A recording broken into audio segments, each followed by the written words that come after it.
ভার্সিটির গেট দিয়ে ভিতরে ঢুকতেই কে যেন বলে উঠল, ওই হিরো, এদিকে আয়। বিষয়টা বুঝতে না পেরে আমি আমার মতো হাঁটতে লাগলাম। তখনই আবার পিছন থেকে বলে উঠল। কথাটা আমার কানে এসে পৌঁছাতেই আমি ওইখানে থেমে গেলাম, কারণ আমি নীল শার্ট পরে আছি। তাহলে কি আমাকে কেউ ডাকছে? আশেপাশে তাকিয়ে দেখতে লাগলাম কে ডাকছে আমায়। তখনই একদল শার্ট প্যান্ট পরা মেয়েদের দিকে চোখ পড়ল। দেখলাম ওদের মধ্যে একজন আমায় আঙ্গুল ইশারায় ডাকছে। আমাকে তো এই ভার্সিটিতে তেমন কেউ চিনে না, তাহলে এরা আমায় কেন ডাকছে? যাই গিয়ে শুনে আসি। তারপর চলে আসলাম ওদের সামনে। জি, কিছু বলবেন? ভার্সিটিতে নতুন নাকি? ওদের মধ্যে একজন। হ্যাঁ, আসলে আমি এই ভার্সিটির। থাক, আর বলতে হবে না। আচ্ছা, তোর নাম কি? তামিম আহমেদ। শোন, এই ভার্সিটির সব ছাত্রছাত্রী আমার কথায় উঠবস করে, সো আমাদের যথেষ্ট সম্মান দিয়ে চলবি, ওকে? একটু পরে দেখা যাবে কে কাকে সম্মান দেয়। যা, এখন তোর ক্লাসে যা। কিছু না বলে সোজা প্রিন্সিপাল স্যারের রুমে চলে এলাম। ইচ্ছে হয়েছে তাই ছেড়ে দিলাম। আর এই ভার্সিটিতে কার এত সাহস যে আমার নামে প্রিন্সিপাল স্যারের কাছে বিচার দিবে? আরে ভার্সিটিতে নতুন, তাই হয়তো স্যারের সাথে কোনো বিষয়ে কথা বলতে গেছে। আর জান্নাত থাকতে আমাদের কিসের ভয়? চল এখন ক্লাসে যাই। আজ নাকি আবার আমাদের ক্লাসে নতুন একজন স্যার আসছে। ক্লাস শুরু হতেও আর বেশি সময় বাকি নেই। স্যার, আসবো? আরে তামিম, আসো আসো, বাইরে কেন দাঁড়িয়ে আছো? কেন ভিতরে আসো। ধন্যবাদ স্যার। তোমার মেধা দেখে তোমাকে এই চাকরিটা দেওয়া হয়েছে। আশা করি তুমি তোমার সম্পূর্ণ মেধা দিয়ে ছাত্রছাত্রীদের সঠিকভাবে শিক্ষা দিবা। জি স্যার, আমি আমার সবটুকু দিয়ে চেষ্টা করব। চলো তাহলে তোমাকে তোমার ক্লাসরুমটা দেখিয়ে দিয়ে আসি। তারপর প্রিন্সিপাল স্যার আমায় নিয়ে একটা ক্লাসরুমে ঢুকলেন। প্রিন্সিপাল স্যারকে দেখে ক্লাসের সব ছাত্রছাত্রীরা বসা থেকে উঠে দাঁড়ালো। প্রিয় শিক্ষার্থীগণ, তোমাদের গতকাল বলা হয়েছিল আজ তোমাদের নতুন একজন স্যার আসবেন। উনিই হলেন তোমাদের নতুন ইংলিশ স্যার। আজ থেকে উনি তোমাদের ইংলিশ ক্লাস করাবেন। সবাই ওনার সাথে পরিচিত হয়ে নাও। আমি তাহলে গেলাম। কথাগুলো বলেই হেড স্যার ক্লাস থেকে চলে গেলেন। এদিকে জান্নাত আর ওর বান্ধবীরা নতুন স্যারকে ক্লাসে দেখে তো অবাক। এই ছেলেটাকে তো আজ আমরা সকালে কত কিছু বলেছিলাম, আর এখন এই ছেলেটাই কিনা আমাদের স্যার। জান্নাতের তো পুরো মাথা ঘুরছে, কি হচ্ছে এইসব কিছুই বুঝতে পারছে না সে। ক্লাসের সবার দিকে একবার তাকিয়ে সবাইকে জিজ্ঞেস করলাম, কেমন আছো তোমরা? ভালো স্যার, আপনি? আলহামদুলিল্লাহ, আমিও ভালো আছি। তা আজ ভার্সিটিতে আমার প্রথম দিন আর আমার প্রথম ক্লাস, তাই আজকে কোনো ক্লাস করাবো না। আজকে শুধু তোমাদের সাথে পরিচয় হয়ে নিব, কাল থেকে ক্লাস করাবো। তারপর একে একে সবার নাম জিজ্ঞেস করতে শুরু করলাম। নাম জিজ্ঞেস করতে করতে একদম শেষ পর্যায়ে এসে চোখ পড়লো একটা মেয়ের দিকে। আরে, এ তো সেই মেয়ে যে একটু আগেই আমার সাথে কথা বলেছিল আর আমায় সম্মান দিয়ে চলতে বলেছিল। এখন দেখি কে কাকে সম্মান দেয়। এই মেয়ে, তুমি দাঁড়াও। আমি? হ্যাঁ তুমি। নাম কি তোমার? জান্নাত। শুধুই জান্নাত? আগে পিছে কিছু নেই? জি আছে। তাহলে পুরো নাম বলো। জান্নাত চৌধুরী। এই মেয়ে, তোমাকে আমি কখন দাঁড়াতে বললাম আর তুমি এখনো বসে আছো? Sorry sir. এইবারের মতো কিছু বললাম না, নেক্সট টাইম যেন আর এমন না হয়। এরপর সবার সাথে আরও কিছুক্ষণ কথা বলে ক্লাস থেকে বের হয়ে আসলাম। এদিকে তামিম ক্লাস থেকে বের হয়ে আসার পর জান্নাতের বান্ধবীরা ওকে বলতে শুরু করলো, আমাদের হয়তো ওই সময় ওনার সাথে এমন ব্যবহার করা ঠিক হয়নি রে। আরে তখন কে জানতো যে উনি আমাদের স্যার হবে? কিরে জান্নাত, তুই চুপ করে আছিস কেন? ব্যাটার অনেক সাহস গজিয়েছে দেখছি। আমাকে ক্লাসের সবার সামনে ধমক দেওয়া, এর সত্য আমি নিবই। না হলে আমার নামও জান্নাত না। কি করবি তুই? সময় হলেই দেখতে পাবি। ওই দিনের মতো ভার্সিটি ছুটি হলে বাসায় চলে আসলাম। বাসায় এসে কলিং বেল চাপ দিতেই আম্মু এসে দরজা খুলে দিলেন। কেমন কাটলো ভার্সিটিতে শিক্ষকতা প্রথম দিন? ভালোই। আচ্ছা, তুই গিয়ে ফ্রেশ হয়ে আয়, আমি তোর জন্য টেবিলে খাবার বাড়ছি। তারপর রুমে এসে ফ্রেশ হতে চলে গেলাম। আমি তামিম মা বাবার একমাত্র সন্তান। পড়াশোনা শেষ করে এইবার একটা বিশ্ববিদ্যালয়ে ইংলিশ টিচার হিসেবে চাকরিতে জয়েন করেছি। বাকিটা গল্পতেই জানতে পারবেন। ফ্রেশ হয়ে নিচে এসে খাওয়া দাওয়া করে আবার নিজের রুমে চলে এলাম। এইভাবে দিনটা কেটে গেল। রাতের বেলা খাবার টেবিলে বসে খাবার খাচ্ছি, এমন সময় আব্বু বললেন, তা তোমার শিক্ষকতার প্রথম দিন কেমন কাটলো? ভালোই। আচ্ছা, এখন তাহলে খেয়ে নাও। খাওয়া দাওয়া শেষ করে রুমে এসে দিলাম এক ঘুম। পরের দিন সকালবেলা ঘুম থেকে উঠে হালকা নাস্তা করে সোজা ভার্সিটিতে চলে আসলাম। ক্লাসের সময় হয়ে এলে সোজা ক্লাসে চলে আসলাম। আমাকে দেখেই ক্লাসের সব ছাত্রছাত্রীরা দাঁড়িয়ে পড়ল। তাদেরকে বসতে বলে নিজেও বসে পড়লাম। তারপর তাদের একটা পড়া বুঝিয়ে দিয়ে আরেকটা লিখে দেখাতে বললাম। হেঁটে হেঁটে সবার দিকে একবার চোখ বুলিয়ে দেখছি, হঠাৎ চোখ পড়ল জান্নাত নামের মেয়েটার দিকে। দেখি ও চুপচাপ বসে আছে আর কি যেন ভাবছে। ধীর পায়ে হেঁটে ওর সামনে গিয়ে দাঁড়ালাম। এই, তুমি এইভাবে বসে আছো কেন? আর যেটা লিখতে বললাম সেটা কোথায়, দেখাও। চুপ করে বসে রইল, কিছু বলল না। কি হলো, দেখাও। পারি না। পারো না মানে? ক্লাসের সবাই পারলো, তাহলে তুমি পারবে না কেন?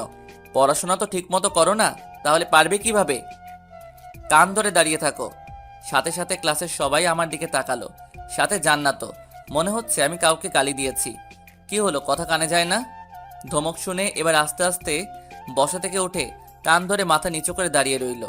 তারপর আরো কিছুক্ষণ পড়ানোর পর বেল দিয়ে দিলে ক্লাস থেকে বের হয়ে আসলাম। কিরে জান্নাত, এটা কি হলো? স্যার তো দেখছি অনেক ডেঞ্জারাস রে। আর যেভাবে জান্নাতকে কান ধরে দাঁড় করিয়ে রাখলো, না জানি কবে আমাদেরও এমন শাস্তি দেয়। ওই দিনের ঘটনার জন্য স্যার হয়তো রেগে আছেন, তাই জান্নাতের সাথে এমন করছেন। শালার অনেক সাহস গজিয়েছে দেখছি। প্রথম দিন ক্লাসে ধমক দিল, তারপর আজ সবার সামনে আমায় কান ধরিয়ে দাঁড় করিয়ে রাখলো। এই ধামড়াটাকে তো একটা শিক্ষা দিতেই হবে দেখছি। কি করবি তুই? আজকেই ব্যাটার একটা ব্যবস্থা নিব।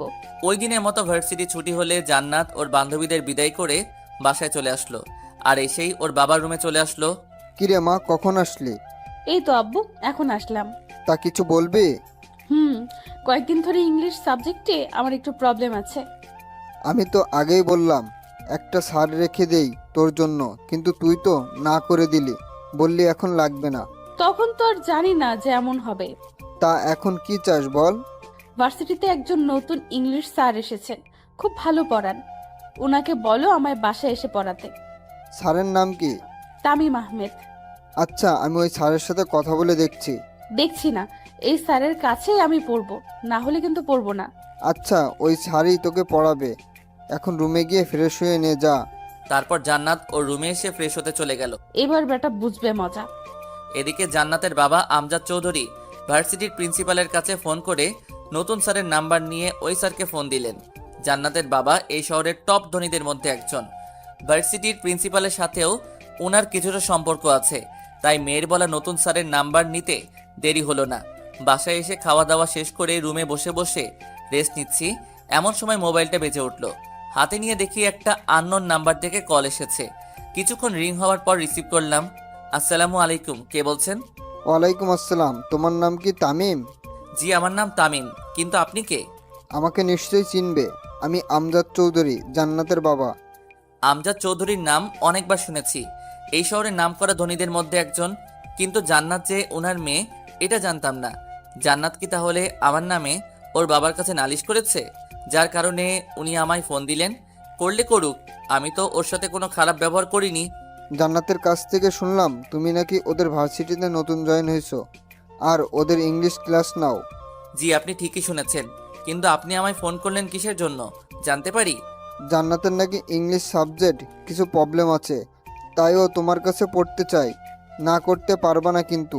মেয়েটাকে আমি কথা দিয়ে ফেলেছি যে তুমি ওকে বাসায় এসে পড়াবা। আঙ্কেল, আমি সবেমাত্র ভার্সিটিতে জয়েন হলাম, কিছুদিন পর থেকে পড়ালে হয় না? যেভাবে ধরেছেন তাতে তো সোজাসুজি না করতে পারবো না, তাই এই কথা বললাম। দেখো, ও ছোটবেলা থেকে মাকে হারিয়েছে, তাই ছোট থেকে ওর কোনো কথা আমি অমান্য করিনি। তুমি প্লিজ না করো না বাবা।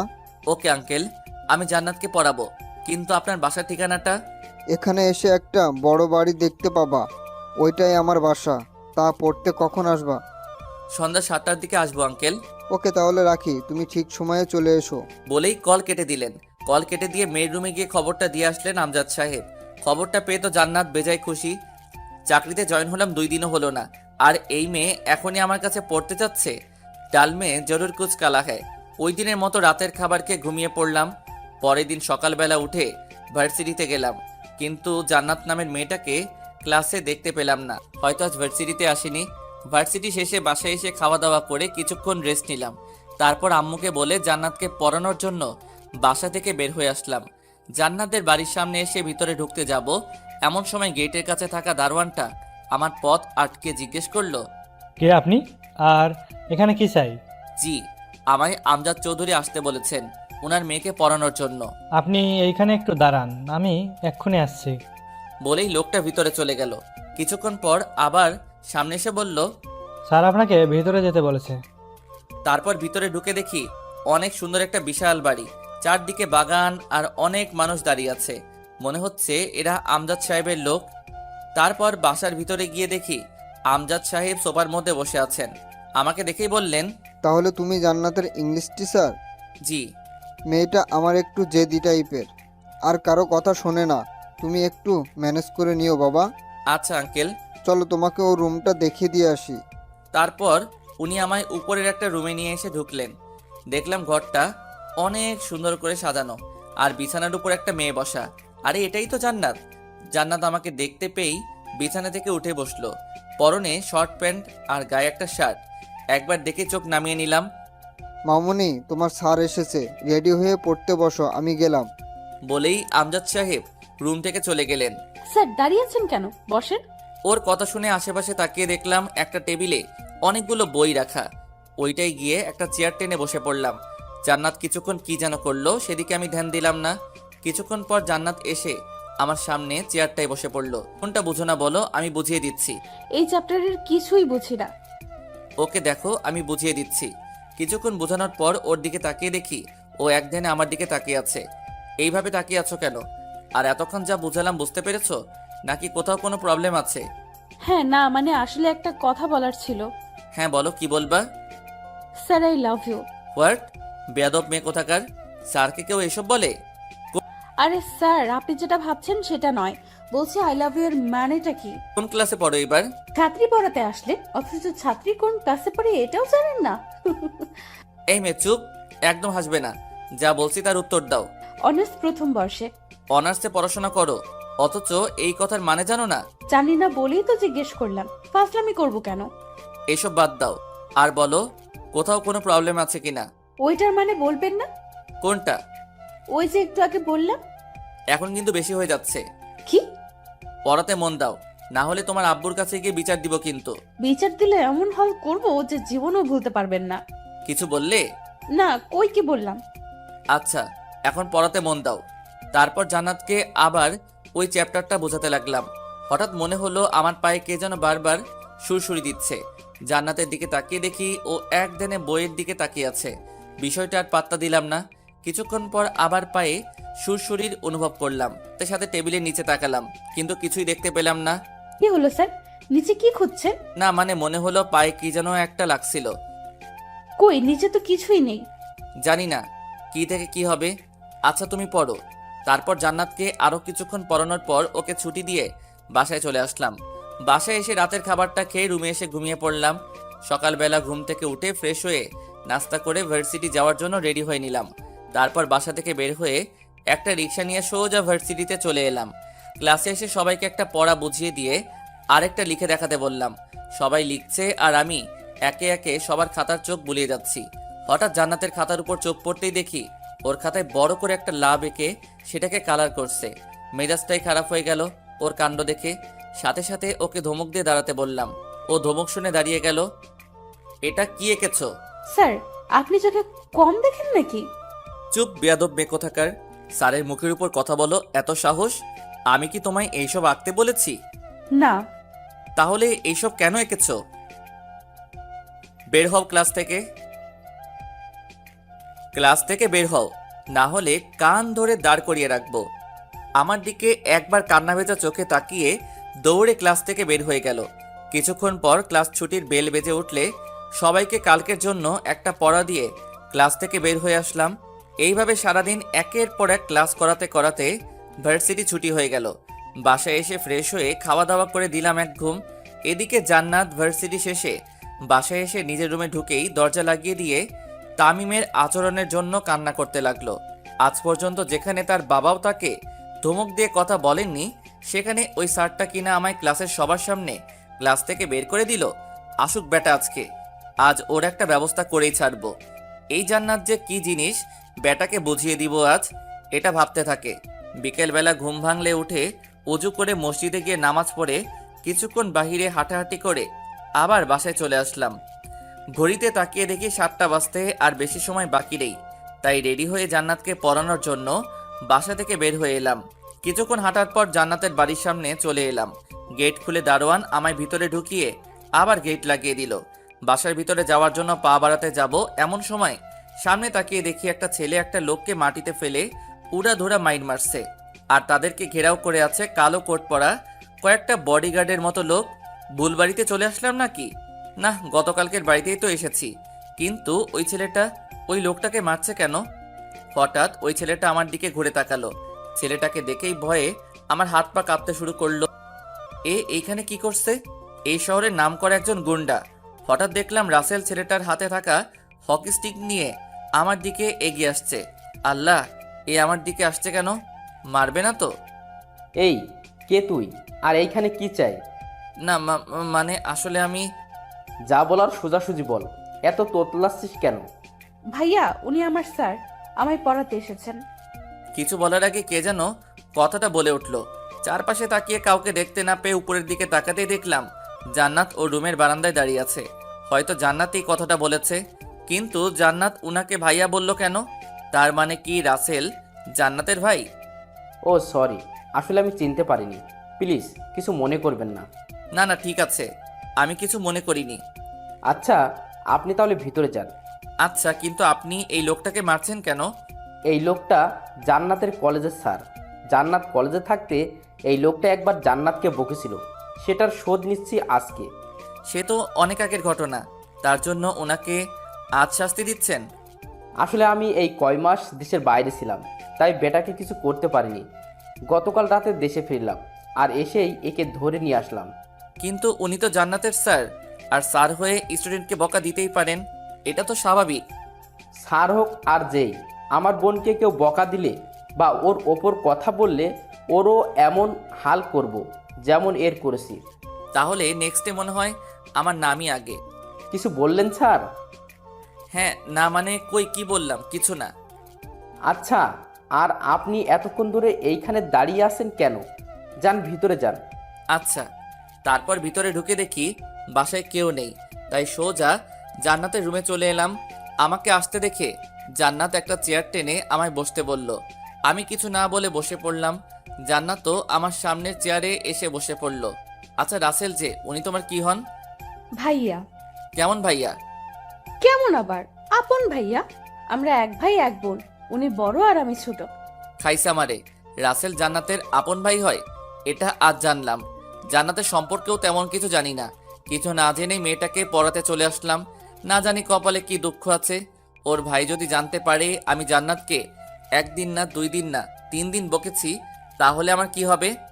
কি হলো স্যার, এত কি ভাবছেন? আজ পড়াবেন না? পড়াবো। আচ্ছা জান্নাত, একটা কথা বলি। কি কথা বলেন?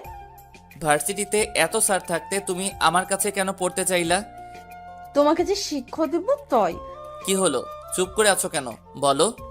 আসলে স্যার, প্রথম দিন আপনার ক্লাস করেই বুঝতে পেরেছিলাম যে আপনি স্যার হিসেবে ইংলিশে খুব ভালো।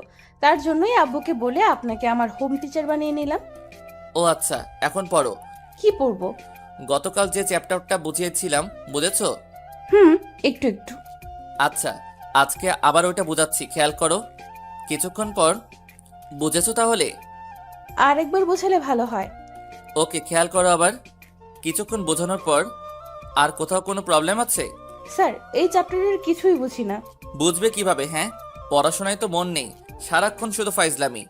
স্যার, আমায় ধমক দিয়ে কথা বলবেন না বলে দিলাম।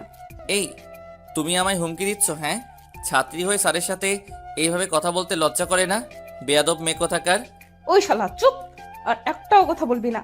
অনেক শুনেছি তোর বকবক, আর নয়। নিজেকে কি ভেবেছিস? হ্যাঁ, যখন তখন আমায় ধমক দিয়ে কথা বলবি আর আমি কিছুই বলবো না? আমার শার্টের কলার চেপে ধরে, এই, এটা কেমন অসভ্যতা? ভুলে যেও না আমি তোমার স্যার, সম্মান দিয়ে কথা বলো, না হলে কি করবি তুই? হ্যাঁ, আমি কিন্তু তোমার আব্বুর কাছে তোমার নামে বিচার দিব। ভাইয়া যে একটা লোককে মারতেছে দেখেছেন? উনি তো হ্যাঁ, উনি আমার কলেজের স্যার। আর এটাও নিশ্চয়ই জেনে গেছেন যে ভাইয়া ওই স্যারকে কেন মারতেছে। এখন আপনিও আমার স্যার, যদি ভাইয়ার কাছে আপনার নামে বিচার দিয়ে তো কি হবে ভাবতে পারছেন? মানে তুমি কেন আমার নামে বিচার দিবে? আমি কি করেছি? এই যে আপনার ভার্সিটির প্রথম ক্লাস থেকে শুরু করে এই পর্যন্ত আমায় কতবার ধমক দিয়েছেন আর বকা দিয়েছেন হিসাব আছে? স্যার হিসেবে তো তোমায় বকা দিতেই পারি, তাই না? এইখানে তোমার ভাইয়ার কাছে বিচার দেওয়ার কি আছে? ওকে, বিচার দিব না, তবে এর জন্য আপনাকে আমার একটা শর্ত মানতে হবে। কি শর্ত? এখন থেকে আপনাকে আমার সব কথা মেনে চলতে হবে। রাজি? এটা আবার কেমন কথা? তাছাড়া স্যার হিসেবে আমি তোমায় একটু বকা দিতেই পারি, এর জন্য। আমি এত কথা শুনতে চাচ্ছি না, আমার শর্তে রাজি কি না সেটা বলেন। আরে ওকে, রাজি হওয়া লাগবে না, আমি ভাইয়ার কাছে গিয়ে আপনার নামে একটু প্রশংসা করে আসি। এই না না, আমি রাজি তো। আমার সব কথা মেনে চলতে হবে কিন্তু। ওকে। তাহলে আজ থেকে আমায় আর বকা দিতে পারবেন না, বলে দিলাম। আচ্ছা, এখন বই বের করো। তারপর জান্নাত বই নিয়ে এসে আমার সামনের চেয়ারে বসে পড়ল। আজ কোন চ্যাপ্টার পড়াবো বলো? এই চ্যাপ্টার। ওকে, খেয়াল করো। তারপর জান্নাতকে ওই চ্যাপ্টারটা ভালো করে বোঝাতে লাগলাম। একসময় ওর দিকে চোখ পড়তে দেখি ও এক ধ্যানে আমার দিকে তাকিয়ে আছে। প্রথমবার ডাকলাম, বাট কোনো রেসপন্স নেই।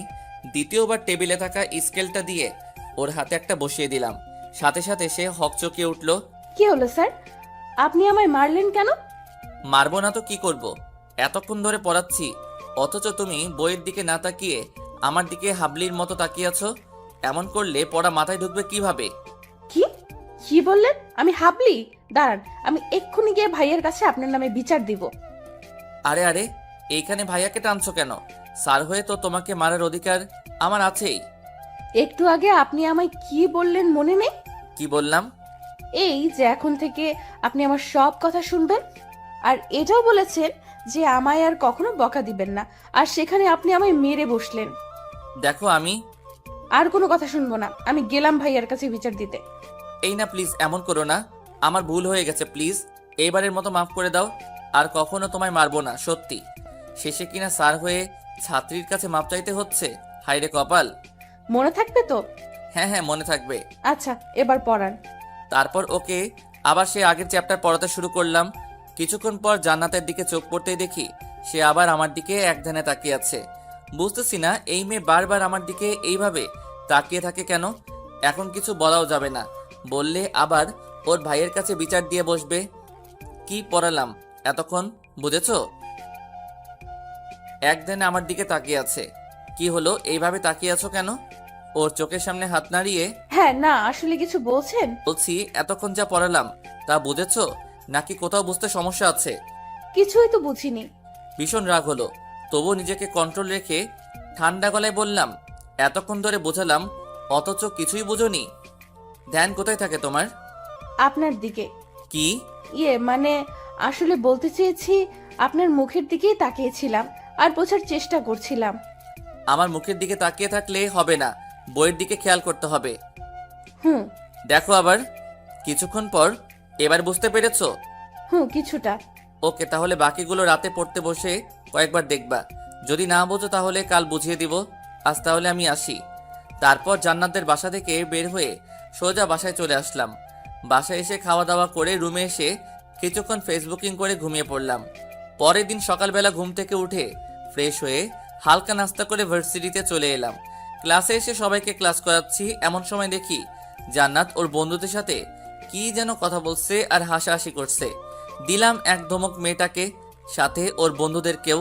ধমককে সবাই চুপ হয়ে গেল, আর জান্নাত আমার দিকে একটু রাগী দৃষ্টিতে তাকালো।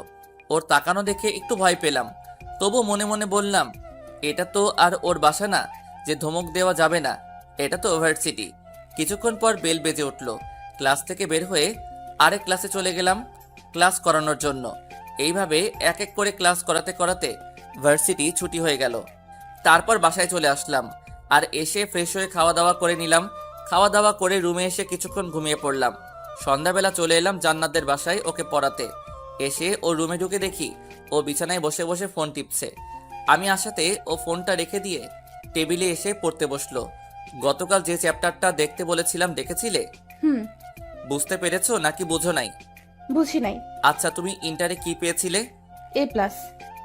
A+ পেয়েছো, অথচ এখনো ইংলিশ কিছুই বুঝো না?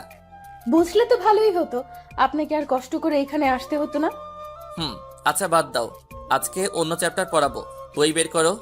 কিছু না বলে বই এগিয়ে দিল। সম্পূর্ণ ধ্যান বইয়ের দিকে রাখবা, যাতে কোনো কিছু বুঝতে অসুবিধা না হয়। তারপর জান্নাতকে কিছুক্ষণ চ্যাপ্টারটা বুঝিয়ে ওইখান থেকে কয়েকটা প্রশ্ন লিখে দিয়ে ওকে উত্তর লিখে দিতে বললাম। কলম মুখে নিয়ে একটু পরপর কামড়াচ্ছে, কিন্তু উত্তর আর লিখতে পারছে না। পাশে থাকা বইটা দিয়ে ওর মাথায় মেরে বসলাম। এইগুলো তো আজকেই ক্লাসে করালাম, ক্লাসে বসে গল্প করলে পড়া বুঝবে কিভাবে?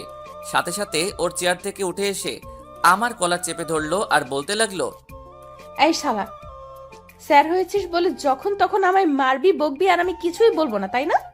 ক্লাসেও প্রতিদিন আমায় বকা দিস, আবার এখানেও এসে আমায় বকা দিস।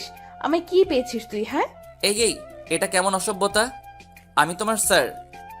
রাখ তোর স্যার, আমার সামনে এত স্যারগিরি দেখাতে আসবি না, না হলে ভাইয়াকে বলে এমন থোলাই খাওয়াবো যে জীবনেও বিছানা থেকে উঠে দাঁড়াতে পারবি না। ওর কথায় এতক্ষণ ভয় না পেলেও ওর ভাইয়ের কথা শুনতেই টুপ গিলতে লাগলাম। যে ডেঞ্জারাস লোক জান্নাতের কথায় সত্যি সত্যি মেরে বিছানায় শুয়ে দিতে পারে। কি ভাইয়াকে ডাক দিব? না না, এখন ভয় পাচ্ছেন কেন? কই ভয় পাচ্ছি? তুই পড়তে বসো, এমনিতেই আজ বেশি পড়া হয়নি। হুম, আজ পড়াও হবে না। তাহলে আমি চলে যাই? হুম, যাওয়াও যাবে না। তাহলে কি করব? একটা চেয়ার টেনে আমার সামনাসামনি এসে বসে পড়ল। আমার চোখের দিকে তাকান। কেন? তাকাতে বলছি না? ভয়ে ওর দিকে মুখ তুলে তাকালাম। আমার চোখের দিকে তাকান। তাকালাম। কিছু দেখতে পাচ্ছেন? চোখের ভিতর কালোমণি। উফ, আমি সেটা বলিনি। অন্য কিছু দেখতে পাচ্ছেন না? চোখের ভিতরে আর কি থাকবে? ভালোবাসার নজরে তাকিয়ে দেখেন, সব বুঝে যাবেন। ওর কথা শুনে বুঝতে বাকি রইল না যে ও কি বলতে চাচ্ছে, কিন্তু এটা তো সম্ভব নয়, কারণ ও আমার ছাত্রী। কি হলো, চুপ করে আছেন কেন? আমার একটা কাজ আছে, আমি গেলাম বলেই দরজার সামনে আসতে না আসতেই পিছন থেকে জান্নাত ডাক দিয়ে দাঁড়াতে বলল। আমিও দাঁড়িয়ে গেলাম। চেয়ার থেকে উঠে আমার একদম কাছে চলে আসলো আর তার দুই হাত দেয়ালে দুই পাশে রেখে আমায় ওর হাতের মধ্যে বন্দি করে ফেললো। এই কি করছো এইসব? আমাকে ভালো লাগে না আপনার? দেখো, আমি তোমার স্যার, আর সরো। চুপ, আর একটাও কথা শুনতে চাই না। আমি কি চাচ্ছি সেটা আপনি ভালো করেই বুঝতে পেরেছেন, আর আমি যে জিনিসের উপর চোখ রাখি সেটা যে কোনো মূল্যে আদায় করে নেই। আমার কাজ আছে, আমায় যেতে দাও প্লিজ। এত কাজ কিসের? আমাকে ভালো লাগে না বুঝি? দেখো, তুমি কিন্তু বাড়াবাড়ি করছো। কি বাড়াবাড়ি করলাম? এমন করলে আমি কিন্তু আর তোমাকে পড়াতে আসবো না। সাথে সাথে আমার কলারটা চেপে ধরে আমার মুখের কাছে ওর মুখ এনে বলল, মেরে একদম হাত পা ভেঙে দিব ভাইয়াকে বলে। ওকে, ডাক দাও তোমার ভাইয়াকে। ভাইয়া? সাথে ওর মুখ চেপে ধরলাম। ভুল হয়ে গেছে আমার, প্লিজ ভাইয়াকে ডাক দিও না। তাহলে একটা কিস দেন। হোয়াট? পাগল নাকি? আমি এসব পারবো না।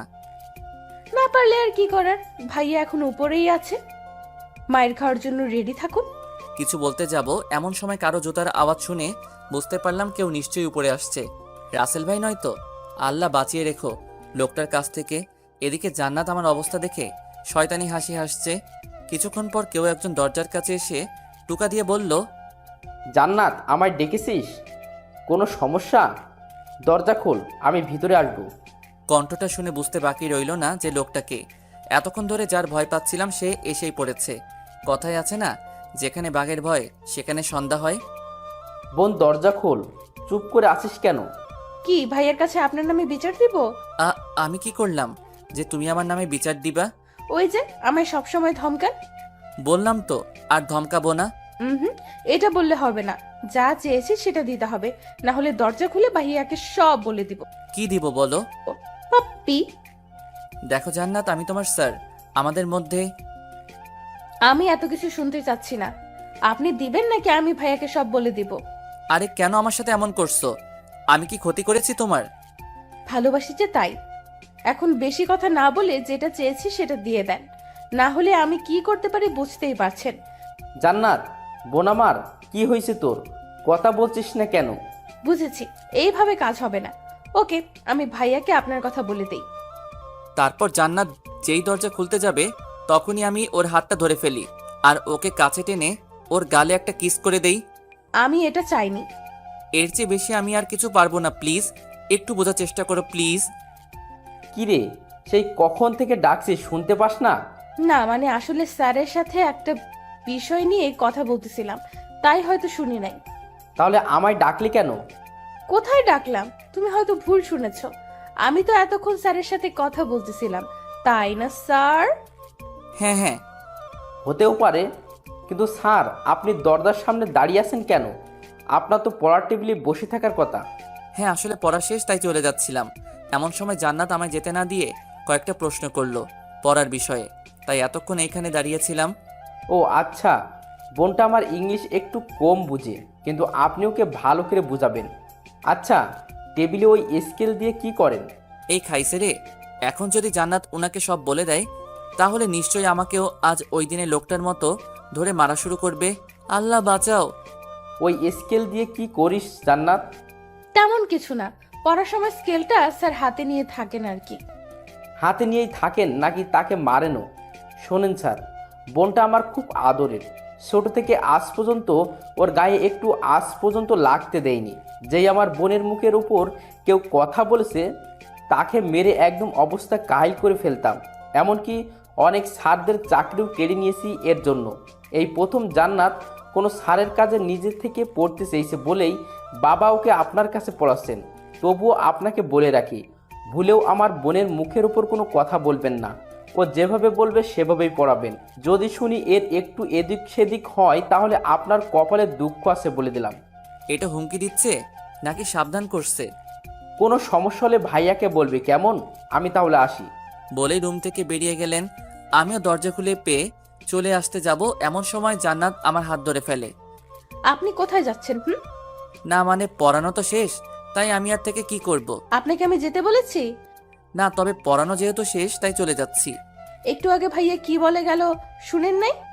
কি বলেছিলেন? এই যে আমার মুখের উপর কোনো কথা বলবেন না, আমি যেভাবে বলবো সেভাবেই পড়াবেন। কিন্তু এখন তো পড়ানো শেষ, তাহলে আর থেকে কি করব? আমার বাসায় অনেক কাজ আছে, প্লিজ আমায় যেতে দাও। কিছুক্ষণ ভেবে ওকে যান, তবে কাল একটু তাড়াতাড়ি পড়াতে আসবেন, দেরি করবেন না কিন্তু। না হলে না না, দেরি করব না, তাড়াতাড়ি চলে আসবো। মনে থাকে জানো। তারপর আর কথা না বাড়িয়ে দরজা খুলে জান্নাতের রুম থেকে বের হয়ে আসলাম। সিঁড়ি বেয়ে নিচে নেমে আসতেই আঙ্কেল আমায় ডাক দিলেন। দেখি উনি সোফায় বসে আছেন। হেঁটে হেঁটে ওনার সামনে গিয়ে দাঁড়ালাম। তা বাবা, জান্নাত ঠিকমতো পড়ছে তো? জি আঙ্কেল। দেখো, আমি জানি মেয়েটা একটু পড়াশোনা কম করে। কি যে হয়েছে ওর কিছুই বুঝতে পারছি না। তুমি একটু ওকে ভালো করে গাইড করে দিও প্লিজ। এসব নিয়ে আপনি চিন্তা করবেন না আঙ্কেল, আমি ওকে ভালো করে গাইড দিচ্ছি। তারপর আঙ্কেলের সাথে আরও কিছু টুকটাক কথা বলে সোজা বাসায় চলে আসলাম। রাতের খাবার খেয়ে রুমের মধ্যে শুয়ে আছি আর ভাবছি জান্নাত যা শুরু করেছে তাতে ওকে বেশি দিন পড়ানো যাবে না, না হলে পরে আমারই ক্ষতি হবে।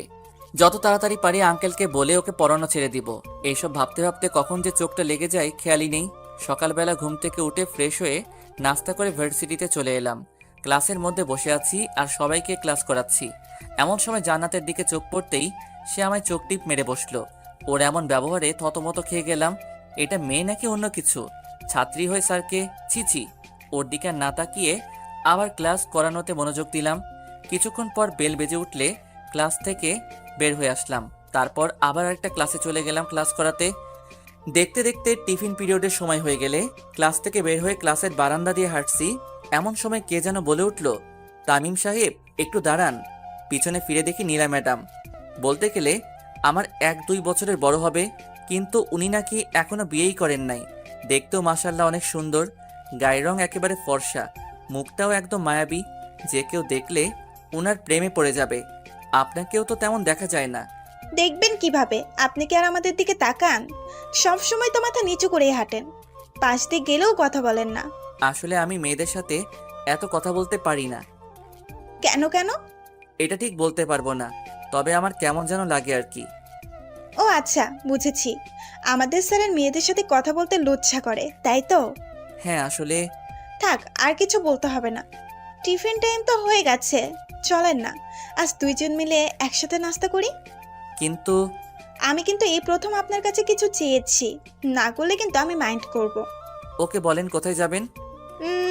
ভার্সিটির বাইরে একটা কফি শপ আছে, ওইখানে যাওয়া যাক। ওকে চলেন। তারপর ওনাকে নিয়ে সামনের দিকে এগোতেই দেখি জান্নাত সামনে দাঁড়িয়ে আছে আর আমার দিকে রাগে কটমট করে তাকিয়ে আছে। ওর এমন ফেস দেখে মনে মনে একটু ভয় পেয়ে গেলাম। এদিকে আমায় দাঁড়িয়ে থাকতে দেখে নীলা ম্যাডাম আমার হাত ধরে আমাকে ওনার সাথে নিয়ে যেতে লাগলেন।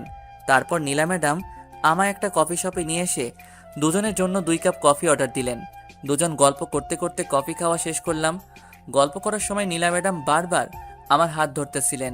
ওনার এমন ব্যবহার আমার সুবিধার মনে হচ্ছিল না, তাই তাড়াতাড়ি করে ভার্সিটি চলে এলাম। তারপর একে একে বাকি ক্লাসগুলো করিয়ে বাসায় চলে আসলাম। বাসায় এসে ফ্রেশ হয়ে খাওয়া দাওয়া করে একটু ঘুমিয়ে পড়লাম।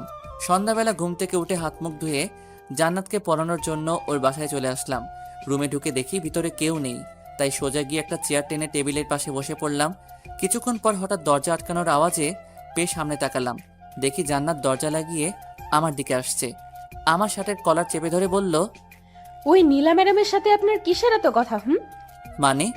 এখন ন্যাকা সাজা হচ্ছে তাই না? ভার্সিটির বারান্দায় দাঁড়িয়ে দাঁড়িয়ে নীলা ম্যাডামের সাথে কথা বলা, তারপর কফি শপে গিয়ে একসাথে কফি খাওয়া, এসব কি? হ্যাঁ, আরে ভার্সিটিতে স্যার হিসেবে জয়েন হওয়ার পর থেকে নীলা ম্যাডামের সাথে কখনো কথা হয়নি তো, তাই। তাই বলে এত কথা বলতে হয়? আর কফি শপে গিয়ে কি কি কথা বললেন শুনি? তুমি কে যে তোমাকে সবকিছুর কৈফিয়ত দিতে হবে? হ্যাঁ, আমি আপনার সব। আর এইবারের মতো কিছু বললাম না। নেক্সট টাইম যদি কখনো ওই নীলা ম্যাডামের সাথে আপনাকে কথা বলতে দেখি তাহলে তাহলে কি করবে? হ্যাঁ, কিছুই করব না, শুধু ভাইয়ার কাছে আপনার নামে 2-1টা কথা বলবো। ভয় দেখাচ্ছ তাই না? হুম, ওই নীলা ম্যাডামের সাথে কথা বলতে নিষেধ দিচ্ছি শুধু। অনেক কথা হয়েছে, এখন পড়তে বসো। কিছু না বলে একটা চেয়ার টেনে আমার গা ঘেঁষে বসে পড়লো। এইখানে বসেছো কেন? সামনের দিকে গিয়ে বসো। আজ এখানেই বসবো। আর পড়ালে পড়ান, না পড়ালে নাই। আর কোনো উপায় না পেয়ে ওকে পড়াতে রাখলাম। জান্নাতকে পড়াচ্ছি, এমন সময় হুট করে ও আমার গালে একটা কিস করে বসলো। ও এমন কিছু করে বসবে তা আমি স্বপ্নেও ভাবিনি। এই মেয়ে, তোমার লজ্জা শরম বলতে কিছু নেই নাকি? ছাত্রী হয়ে স্যারকে কিস করো? নাই। আপনার গলাটা না খুব সুন্দর, তাই একটু আদর করে দিলাম। বেশি বেঁকে গেছো তাই না? দাঁড়াও, আজকে আঙ্কেলের সাথে তোমার বিষয়ে কথা বলবো। স্যার, আপনি আমায় এত তাড়াতাড়ি বিয়ে করবেন? কিন্তু আমার যে এখনো পড়াশোনা কমপ্লিট হয়নি। চুপ বেয়াদব মেয়ে কোথাকার! আমি কি তোমায় বলেছি যে তোমায় বিয়ে করব? তুমি আমার সাথে যা শুরু করেছো সেগুলো আজকে আঙ্কেলকে বলবো। ভুলেও এমন কাজ করবেন না, না হলে আমার কথায় ভাইয়া আপনার কি হাল করবে তা ভাবতেও পারবেন না। আমার সাথে এমন করছো কেন? দেশে কি মানুষের অভাব পড়েছে যে তুমি তোমার স্যারের সাথে জিএফ এর মতো আচরণ করছো? অভাব পড়েনি, তবে আপনার মতো এত কিউট মানুষ খুব কমই আছে, তাই তো আপনাকে এত ভালোবাসি। এটা ভালোবাসা নয়, এটা ক্ষণিকের জন্য ভালো লাগা। কেন বুঝতে চাইছো না? আমায় এইসব শেখাতে আসবেন না। আপনার থেকে আমি এইসব বিষয়ে ভালো জানি। সো মিস্টার তামিম আহমেদ, আমি যেভাবে বলবো আর যা চাইবো আপনি তাই করবেন, না হলে আমি আপনার কি অবস্থা করব ভাবতেও পারবেন না। শুধু রাসেল ভাইয়ার জন্য তোকে এত সহ্য করেছি, না হলে কবেই তোকে পড়ানো বাদ দিয়ে দিতাম। আপনাকে আমায় পড়াতেই হবে, সেটা হোক আপনার ইচ্ছায় অথবা অনিচ্ছায়। সো এইসব নিয়ে এত ভাবাভাবি করে কোনো লাভ নেই। এ তো দেখছি মনের কথা বুঝে ফেলে। আল্লাহ, এই মায়ারার থেকে আমারে বাঁচাও প্লিজ। ওই, এত কি ভাবছেন? না কিছু না, তুমি পড়ো তো। কোনটা পড়বো? বুঝিয়ে না দিলে পড়বো কিভাবে? এতদিন ধরে তো বুঝিয়ে আসছি, তারপরও কিছু মাথায় ঢোকে না নাকি? একদম রাগী গলায় কথা বলবেন না, না হলে ভাইয়াকে ডেকে সব বলে দিব। তুমি আমাকে পড়াচ্ছ নাকি আমি তোমায় পড়াচ্ছি? আপনি আমায় পড়াচ্ছেন। তাহলে কি আমি একটু রাগ দেখাতে পারবো না? না, পারবেন না। ওকে, খেয়াল করো, আমি পড়াটা বুঝিয়ে দিচ্ছি। কিসের জন্য যে একে পড়াতে আসি। তারপর ওকে কিছুক্ষণ বুঝিয়ে একটা প্রশ্নের উত্তর লিখতে বললাম। ব্যাস, চুপচাপ বসে রইল আর কলম ঘোরাতে লাগলো। চরম বিরক্তিকর এই মুহূর্তটা। কিছু বললেও দোষ, কিছু করলেও দোষ। ওকে আজ এতটুকুই থাকুক, কাল এসে এসব আবার পড়া নিব। তুমি রাতে এইগুলো শিখে রেখো কেমন? শুধু মাথা নাড়ালো। তারপর উঠে চলে আসতে যাব এমন সময় পিছন থেকে জান্নাত আমায় দাঁড়াতে বলল। সে বসা থেকে উঠে আমার সামনে এসে দাঁড়ালো। আপনার ফোন নাম্বারটা দেন তো। কেন? দিতে বলছি দেন, এত কথা বলেন কেন? আসলে মোবাইলটা বাসায় রেখে এসেছি, আর কয়েকদিন আগে নতুন সিম নিয়েছি। নাম্বারটাও ঠিক মনে নেই। মিথ্যা বললাম, কারণ এই মেয়েকে নাম্বার দেওয়ার কোনো ইচ্ছাই আমার নেই। কিছু না বলে আমার প্যান্টের পকেটে হাত দিয়ে কি যেন খুঁজতে লাগলো। কিছুক্ষণ খোঁজার পর পকেট থেকে ফোনটা বের করে এনে আমার চোখের সামনে ধরে রাগী দৃষ্টিতে তাকিয়ে জিজ্ঞেস করলো, এটা কি? না মানে আসলে। খুব মিথ্যা বলা শিখেছেন তাই না? আর যদি কোনোদিন মিথ্যা কথা বলেন তাহলে মেয়ের নাক ফাটিয়ে দিব বলে দিলাম। ওর কথায় ভয়ে চুপ করে রইলাম। ভাইরে ভাই, কি গুন্ডি মেয়েটা! স্যারকে কেউ এসব হুমকি দেয়? এদিকে জান্নাত কিছুক্ষণ ফোন নিয়ে কি যেন করলো, তারপর আবার ফোনটা আমার পকেটে ঢুকিয়ে দিল। রাতে ফোন দিলে ফোন ধরবেন, ওকে? আমি কেন তোমায় ফোন ধরবো? ধরতে হবেই, না হলে কপালে দুঃখ আছে। দেখো, তুমি আমার ছাত্রী আর আমি তোমার স্যার। আমাদের মধ্যে এছাড়া অন্য কোনো সম্পর্ক হবে না। সময় হলে এমনিতেই হয়ে যাবে। আর কিছু না বলে জান্নাতের বাসা থেকে বের হয়ে আসলাম। জানি এই মেয়ের সাথে কথা বলে লাভ হবে না। বাসায় এসে ফ্রেশ হয়ে রুমে বসে আছি। কিছুক্ষণ পর আম্মু এসে রাতের খাবারের জন্য ডাক দিয়ে গেলেন। তারপর নিচে গিয়ে খাওয়া দাওয়া করে আবার উপরে চলে আসলাম। রুমে এসে দেখি ফোনের স্ক্রিন থেকে আলো জ্বলছে। কাছে গিয়ে দেখি জান্নাত নামে সেভ করা একটা নাম্বার থেকে কল এসেছে। বুঝতে বাকি রইল না যে কে কল করেছে। প্রথমবার ধরলাম না, কল কেটে গেলে সাথে সাথে আবার কল চলে আসলো। বুঝেছি কল না ধরে কোনো উপায় নেই, বাধ্য হয়ে কল রিসিভ করতেই হলো। ওই, আপনার ফোন ধরতে এত সময় লাগে কেন? হ্যাঁ, এতক্ষণ ধরে কি করতেছিলেন? সরি, কে আপনি? ঠিক চিনলাম না। আচ্ছা, এখন আমায় চিনতে পারছেন না তাই না? কালকে পড়াতে আসবেন না, তখন বুঝাবো মজা। আরে আরে, আমি তো মজা করছিলাম। আমিও। আচ্ছা, রাতে খেয়েছেন? হুম। আমি খেয়েছি কিনা জানতে চাইবেন না? জেনে কি করব? ওকে, জানতে হবে না। আচ্ছা, আপনার ফেসবুক আইডির পাসওয়ার্ড দেন তো। এই মেয়ে, তুমি আমার বউ নাকি গার্লফ্রেন্ড যে তোমায় আমার আইডির পাস দিব? আর তাছাড়া আমি ফেবু ইউজ করি না। আপাতত গার্লফ্রেন্ড বলতে পারেন, তবে কিছুদিন পর বউ হয়ে যাব।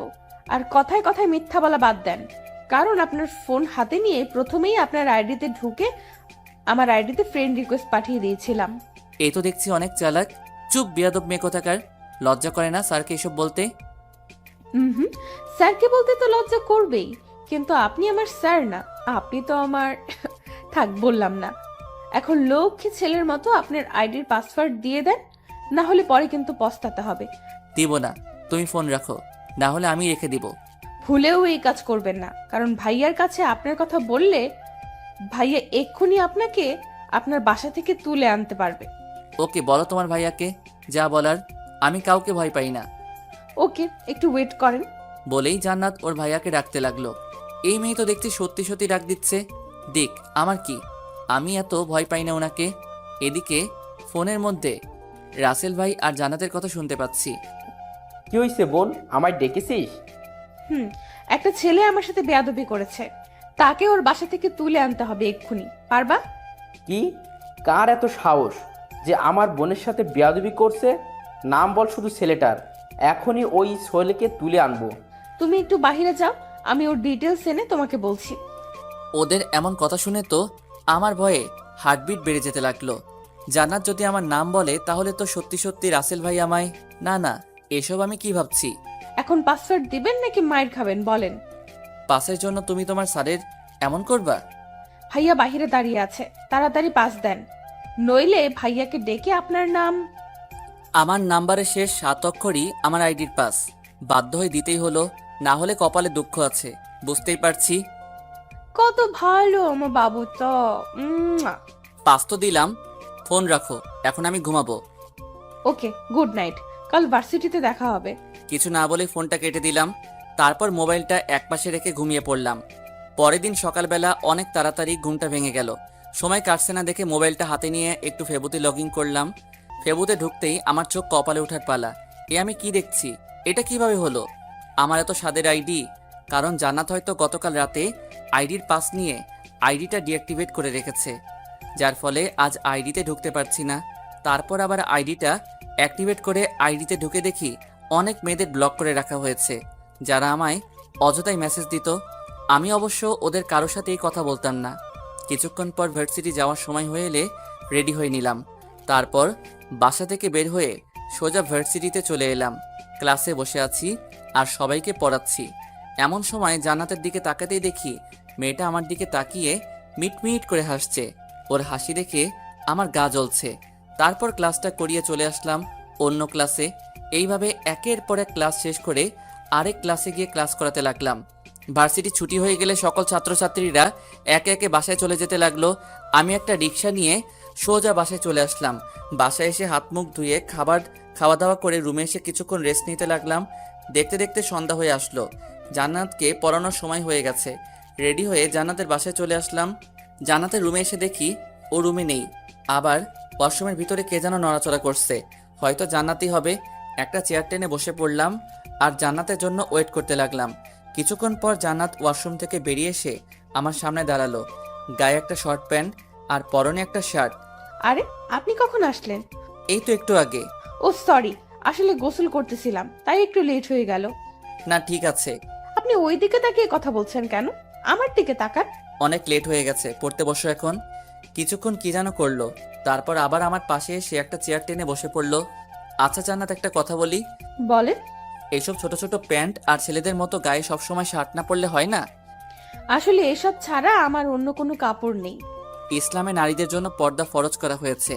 এখন তুমি যদি মুসলিম হয়ে বিধর্মীদের মতো চলাফেরা করো, তাহলে কি কেউ বলবে যে তুমি মুসলিম পরিবারের মেয়ে? নিশ্চুপ, শুধু মাথা নিচু করে বসে আছে। আচ্ছা বাদ দাও, এখন পড়ো। গতকালের পড়া জান্নাতকে আবার দেখতে বললাম। হঠাৎ মনে হলো আইডির কথা। ওকে জিজ্ঞেস করে দেখি ও ডিঅ্যাক্টিভেট করেছিল কিনা। আচ্ছা, তুমি আমার ফেবো আইডি ডিঅ্যাক্টিভেট করেছিলে কেন? আপনার আইডিতে অনেক ময়লা জমেছিল, তাই আইডিটা ডিঅ্যাক্টিভেট করে রেখেছিলাম। কি? আইডিতে আবার ময়লা জমে? মুগ্ধ নয়নে তামিমের দিকে তাকিয়ে ওর হাসিটা দেখে যাচ্ছে। কি হলো, এইভাবে তাকিয়ে আছো কেন? আপনার হাসিটা না খুব সুন্দর। বুঝেছি, এই মেয়ের মাথায় আবার ভূত চড়ে বসেছে। এখন একটু সিরিয়াস হয়ে কথা বলতে হবে। আমার আইডিটা ডিঅ্যাক্টিভেট করেছিলে কেন বলো? বললাম তো ময়লা জমেছিল তাই। আপনি আবার আইডি অ্যাক্টিভেট করেছেন নাকি? করে থাকলেও আবার আমি ডিঅ্যাক্টিভেট করে ফেলবো। আর হ্যাঁ, এই আইডি আর ইউজ করবেন না, নতুন একটা আইডি খুলবেন, ওকে? কেন এই আইডি ইউজ করবো না? আর নতুন আইডি বা কেন খুলবো? কেন, মেয়েদের সাথে লুতুপুতু করতে ভালো লাগে তাই না? ওই আইডিতে তো অনেক মেয়ে, ওরা আপনাকে এত মেসেজ দেয় কেন? আমি কি করে জানবো? আর তাছাড়া আমি তো কোনো মেয়ের সাথে তেমন কথাও বলি না। বলবেনও না। আর এই আইডিটা ভুলেও অ্যাক্টিভেট করবেন না, করলে আপনার খবর আছে। এই তুমি আমার ছাত্রী হয়ে আমাকে হুমকি দিচ্ছ? হ্যাঁ, সেটাই মনে করেন, তবে আমার কথা অমান্য করলে এর শাস্তি অনেক ভয়ঙ্কর হবে। এ কেমন মেয়ে রে ভাই, ছাত্রী হয়ে স্যারকে হুমকি দেয়? গতকালের পড়া শিখেছো? হুম। বাহ, এই প্রথম তুমি কোনো পড়া শিখলে। Very good. আচ্ছা, আজকে কি পড়াবো বলো? এই চ্যাপ্টারের কয়েকটা প্রশ্ন বুঝতেছি না। ওকে দেখো, আমি বুঝিয়ে দিচ্ছি। ওকে কিছুক্ষণ বুঝিয়ে দিয়ে জিজ্ঞেস করলাম বুঝেছে কিনা। সেও সাথে সাথে হ্যাঁ বুঝেছি বলে দিল। অবাক হচ্ছি, আজ হঠাৎ জান্নাত সবকিছু একবারে বুঝে ফেলতেছে কিভাবে। তারপর জান্নাতকে আরও কিছুক্ষণ পড়িয়ে কালকের জন্য কিছু পড়া দিয়ে আজকের মতো ছুটি দিয়ে দিলাম। জান্নাতের বাসা থেকে বের হয়ে আসতেই যাব এমন সময় বাড়ির বাগান থেকে কে যেন আমায় ডাক দিল। চারপাশে তাকিয়ে দেখি রাসেল ভাই কি যেন করছেন আর আমায় ইশারায় ওনার কাছে ডাকছেন। আল্লাহ, উনি আমায় ডাকছেন কেন? গতকাল জান্নাত আমার নামে রাসেল ভাইকে কিছু বলেনি তো? কথাগুলো ভাবছি আর ভয়ে ভয়ে সামনের দিকে এগোচ্ছি। জি ভাইয়া, আমায় ডাকছেন? জান্নাতের পড়া কেমন চলছে? জি ভালোই। আর জান্নাত পড়ায় অনেক ভালো, একবার কিছু বুঝিয়ে দিলে সেটা সহজেই বুঝে ফেলে। একটু পাম দিচ্ছি আর কি। শোনেন স্যার, আমার বোনটাকে কখনো ধমকাবেন না। সে যাই করুক না কেন, ছোট থেকে মা হারিয়ে বড় হয়েছে আমার বোনটা। আজ পর্যন্ত কখনো ওর মায়ের অভাব বুঝতে দেয়নি। আশা করি আপনি এমন কিছু করবেন না যাতে আপনার প্রতি আমার... না না ভাইয়া, আপনি চিন্তা করবেন না, আমি কখনো জান্নাতকে ধমকাবো না। আপনি যেভাবে বলছেন আমি তাকে সেভাবেই পড়াই। কথাগুলো বলে উপরের দিকে তাকাতেই দেখি জান্নাত ওর বারান্দায় দাঁড়িয়ে আছে। আমি ওর দিকে তাকিয়েছি, এটা দেখে সে উপর থেকে আমায় একটা ফ্লাইং কিস করলো। কি মেরে ভাই, নিচে তার ভাই দাঁড়িয়ে আছে, অথচ সে এইসবে না তাকিয়ে ছিছি। স্যার, আপনি কিছু ভাবছেন? হ্যাঁ, না মানে কিছু না। আমি তাহলে বাসায় যাই। ওকে, যান। আর ওইখানে দাঁড়িয়ে না দেখে ওদের বাসা থেকে বেরিয়ে সোজা আমাদের বাসায় চলে আসলাম। রাতের খাবার খেয়ে শুয়ে আছি, এমন সময় ফোনে জান্নাতের কল আসলো। প্রথমবার রিং হতে হতে কেটে গেল, দ্বিতীয়বার ফোন আসলে ইচ্ছে করে কেটে দেই, কারণ এই মেয়ের সাথে কথা বলার কোনো ইচ্ছেই নেই আমার। এইভাবে কয়েকবার কল কেটে দেওয়ার পর কিছুক্ষণ পর জান্নাতের নাম্বার থেকে ফোনে একটা মেসেজ আসলো। মেসেজটা ছিল এরকম: শেষবারের মতো কল দিব, যদি না ধরেন তাহলে কাল ভার্সিটিতে আসার আগেই হসপিটালে বেডে শুতে হবে। জান্নাতের এরকম মেসেজ দেখে একটু ভয় পেলাম, যেমন মেয়ে বলা যায় না, সত্যি সত্যি কিছু করে ফেলতে পারে। আবার ওর নাম্বার থেকে কল আসলো, এবার সাথে সাথে রিসিভ করলাম। এখন কল ধরলেন কেন? কিসের জন্য কল দিয়েছো বলো? প্রেম করার জন্য গো। দেখো, ঢং করবা না, যা বলা তাড়াতাড়ি বলে ফেলো। আমি ঘুমাবো, কাল আবার ভার্সিটি আছে। আমি ঢং করি তাই না? ওকে যান, কিছু বললাম না, আপনি ঘুমান। তবে তার আগে আমায় একটা ইয়ে দেন। এসব ইয়েটিয়ে আমি বুঝি না। যা বলার ভালো করে বলো। ওকে, একটা পাপ্পি দেন। পারবো না, ফোন রাখো বলছি। রাগ দেখিয়ে লাভ হবে না। আপনি ভালো করেই জানেন আমার উপর রাগারাগি করেছেন, এটা ভাইয়া জানতে পারলে আপনার সাথে কি কি হতে পারে। সো কোনো কথা না বলে যেটা চেয়েছি সেটা দিয়ে দেন। রাগারাগির কারণটা যদি তোমার ভাইয়া জানতে পারে তাহলে উনি আমায় কিছু করবেন না। করবেন, অনেক কিছু করবেন। কারণ রাগারাগির বিষয়টা আমি অন্যভাবে নিয়ে যাব, মানে ভাইয়াকে একটু মিথ্যা বলবো আর কি। প্লিজ ফোনটা রাখো, আমি ঘুমাবো। যেটা চেয়েছি সেটা দিয়ে দেন, আমি ফোন রেখে দিব। এছাড়া আর কোনো লাভ হবে না। বুঝেছি, এই মেয়ে পিছু ছাড়বে না, তাই বাধ্য হয়ে কোনো রকমে ইনিয়ে বিনিয়ে ইয়েটা দিতে হলো আর কি। লুচ্চা ভাইবেন না আবার আমাকে, চিপাই পইরা দিছি, ইচ্ছা করে তো আর দেই নাই। তারপর জান্নাত ফোনটা কেটে দিল, আর আমিও শান্তিতে বিছানায় গাটা এলিয়ে দিয়ে শুয়ে পড়লাম। পরের দিন ভার্সিটিতে এসে ক্লাসে বসে সবাইকে ক্লাস করাচ্ছি। ভুল করে একবার জান্নাতের দিকে তাকাতেই সে আমায় চোখ টিপ মেরে মিটমিট করে হাসতে লাগলো। লজ্জায় আর ওর দিকে তাকালাম না। ক্লাসটা করিয়ে অন্য আরেকটা ক্লাসে চলে এলাম। একে একে সব ক্লাস করিয়ে ভার্সিটিও ছুটি হয়ে গেল। বাসায় যাওয়ার জন্য ভার্সিটি থেকে বের হতেই কোথা থেকে জানি নীলা ম্যাডাম একটা রিক্সা নিয়ে আমার সামনে এসে দাঁড়ালেন। বাসায় যাচ্ছেন মনে হয়, আসেন আমার সাথে, আপনাকে আপনার বাসায় নামিয়ে দিয়ে যাই। না থাক, আমি হেঁটেই যেতে পারবো, আপনি চলে যান। তা বললে তো হবে না। আমি আপনাকে একা রেখে চলে যাব কিভাবে? আসেন আমার সাথে বলছি। বলেই আমার হাত ধরে টেনে রিক্সায় উঠিয়ে নিলেন। কিছু বলতে গিয়েও পারলাম না, যদি উনি আবার মাইন্ড করেন। এদিকে উনি বারবার আমার দিকে হেলে দুলে পড়ছেন, আর আমি ততই চেপে বসার চেষ্টা করছি। কিছুক্ষণ পর, চাচা রিক্সা থামান। কেন, কি হয়েছে? আমার বাসার সামনেই, একটু হাঁটলে পৌঁছে যাব, আপনি চলে যান। আর চাচা এই নিন রিক্সা ভাড়া। আরে ভাড়া দিতে হবে না, আমি দিয়ে দেব। না, আপনি মেয়ে মানুষ হয়ে একজন পুরুষের ভাড়া দিবেন, এটা কেমন দেখায়? একটা মুচকি হাসি দিয়ে চলে গেলেন। আমিও আর দাঁড়িয়ে না থেকে সোজা বাসায় চলে আসলাম। বাসায় এসে হাত মুখ ধুয়ে দুপুরের খাবার খেয়ে নিলাম। সন্ধ্যাবেলা জান্নাতকে পড়ানোর জন্য ওর বাসায় চলে এলাম। জান্নাতের রুমের দরজা খুলে ভিতরে ঢুকে দেখি জান্নাত রুমে নেই, হয়তো ওয়াশরুমে আছে। এটা ভেবে আমি রুমের ভিতরে ঢুকে পড়লাম। সাথে সাথে রুমের দরজা ঠাস করে বন্ধ হয়ে গেল। পিছনে তাকাতেই কে যেন আমার হাত টেনে ধরে দরজার সাথে চেপে ধরলো। সে আর কেউ না, জান্নাত। এই কি করছো? ছাড়ো আমায়। কেন এখন ছাড়বো কেন? অন্যদের সাথে তো ভালোই ঘেঁষাঘেঁষি করতে পারেন। মানে আমি আবার কি করলাম? এখন সাধু সাজা হচ্ছে তাই না? আরে কি আবল তাবল বকছো? আমি করেছিটা কি সেটা তো বলবা নাকি? কেন, গতকাল যে নীলা ম্যাডামের সাথে এক রিকশায় বাসায় গেলেন মনে নেই? খুব মজা হয়েছিল গতকাল, তাই না? এই রে, জান্নাত এসব জানলো কি করে? তাহলে কি নীলা ম্যাডামের রিক্সায় ওঠার সময় জান্নাত আমাকে দেখে ফেলেছিল? না মানে আসলে আমি তো... হ্যাঁ, এখন এটাই তো বলবেন যে আমি ইচ্ছে করে রিকশায় উঠিনি, উনি জোর করে আমায় তুলেছেন, তাই তো? তার মানে তুমি সব দেখেছো, আর আমার কি দোষ বলো? উনি তো আমায়... চুপ করেন, লজ্জা করে না নিজের বয়সে বড় মেয়েদের সাথে লুতুপুতু করতে? তুমি কিন্তু বেশি করে ফেলছো। ছাত্রী হয়ে স্যারকে ধমক দিচ্ছ, আর আমি ওনার সাথে লুতুপুতু কেন করব? হ্যাঁ, 100 বার ধমক দিব, কি করবেন আপনি? হ্যাঁ, আর আপনাকে আমার ভালো করে চেনা আছে। শোনেন, আগেও একবার মাফ করেছি, বাট এখন কোনো মাফ নেই। আমার কথা যেহেতু অমান্য করেছেন, তাহলে এর শাস্তি আপনাকে পেতেই হবে। এই আমি তোমার এমন কি ক্ষতি করেছি সব সময় আমার পিছনে পড়ে থাকো? আমি কি ওনার সাথে ইচ্ছাকৃতভাবে কখনো কথা বলেছি বলো? এত কিছুর উত্তর আমি দিতে পারবো না। এখন আপনাকে আমার কথা অমান্য করার জন্য শাস্তি পেতে হবে। কি শাস্তি? বেশি কিছু না, শুধু আমায় একবার জড়িয়ে ধরবেন আর 5 মিনিট লিপ কিস করবে। কি পাগল নাকি তুমি? হ্যাঁ, স্যারকে এইসব কিভাবে? ছি ছি, আমার বলতেও লজ্জা করছে। চিন্তা করবেন না, বিয়ের পর আপনার সব লজ্জা ভেঙে দিব। এখন যা যা বলেছি তা করেন। অসম্ভব, আমি এইসব কিছুতেই করব না। আর আমি আজকেই আঙ্কেলকে তোমার বিষয় সব বলে দিব, তারপর তোমাকে পড়ানো বাদ দিয়ে দিব। সাথে সাথে আমার কলারটা চেপে ধরে আমার মুখের কাছে ওর মুখ নিয়ে আসলো আর বলল, এইসবের কিছু করলে খুন করে ফেলবো কিন্তু। আর আমি যা বলেছি এখন যদি তা না করেন, তাহলে আমি চিৎকার করে ভাইয়াকে ডাকবো। তারপর ভাইয়া এসে আপনার কি হাল করবে ভাবতেও পারবেন না। ওর কথা শুনে ভয় ঢোক গিলতে লাগলাম। কি করব না ভেবে পাচ্ছি না।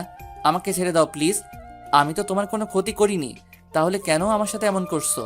মা বাবার একটা মাত্র সন্তান আমি, আমার কিছু হয়ে গেলে ওরা কাকে নিয়ে বাঁচবে বলো? প্লিজ আমায় শেষবারের মতো মাফ করে দাও, আর আমায় ছেড়ে দাও প্লিজ। ছেড়ে দিলে তো হবে না সোনা, অপরাধ যেহেতু করেছো, এর শাস্তি তো পেতেই হবে, তাই না? আমাদের মধ্যে শুধু স্যার ছাত্রীর সম্পর্ক, এছাড়া আর কিছু না। আমাদের মধ্যে ওইসব হবে না। এটা ঠিক না, কেন বুঝতেছো না তুমি? আমি এত কিছু বুঝতে চাই না। আপনি আমার দেওয়া শাস্তিটা পূরণ করবেন কি না বলেন। আরে তুমি কেন বুঝতে পারছো না? ওই, তুই কিস করবি নাকি আমি কিছু করব? করবো না, যা করার করো। ওকে। বলেই আমার শার্টের কলার চেপে ধরে আমার ঠোঁটের সাথে তার ঠোঁট এক করে দিল। নিজেকে ছাড়ানোর অনেক চেষ্টা করছি, কিন্তু ওর শক্তির সাথে আমি কিছুতেই পেরে উঠতে পারছি না। এদিকে আমার ঠোঁটের উপর অত্যাচারটা আরও বেড়ে গেল। আমার ঠোঁটগুলোতে জান্নাত বারবার কামড় দিচ্ছে। যত নড়চড়া করছি ততই জোরে কামড় মারছে। কিছুক্ষণ পর জান্নাত আমার ডান হাতটা নিয়ে ওর কোমরে চেপে ধরলো। সাথে সাথে আমি নিজের হাতটা ছাড়িয়ে নিলাম আর জান্নাতকে জোরে একটা ধাক্কা মেরে দূরে ফেলে দিলাম। ধাক্কার তাল সামলাতে না পেরে জান্নাত মেঝেতে পড়ে গেল আর ব্যথার চোটে আহ বলে চিৎকার দিয়ে উঠল।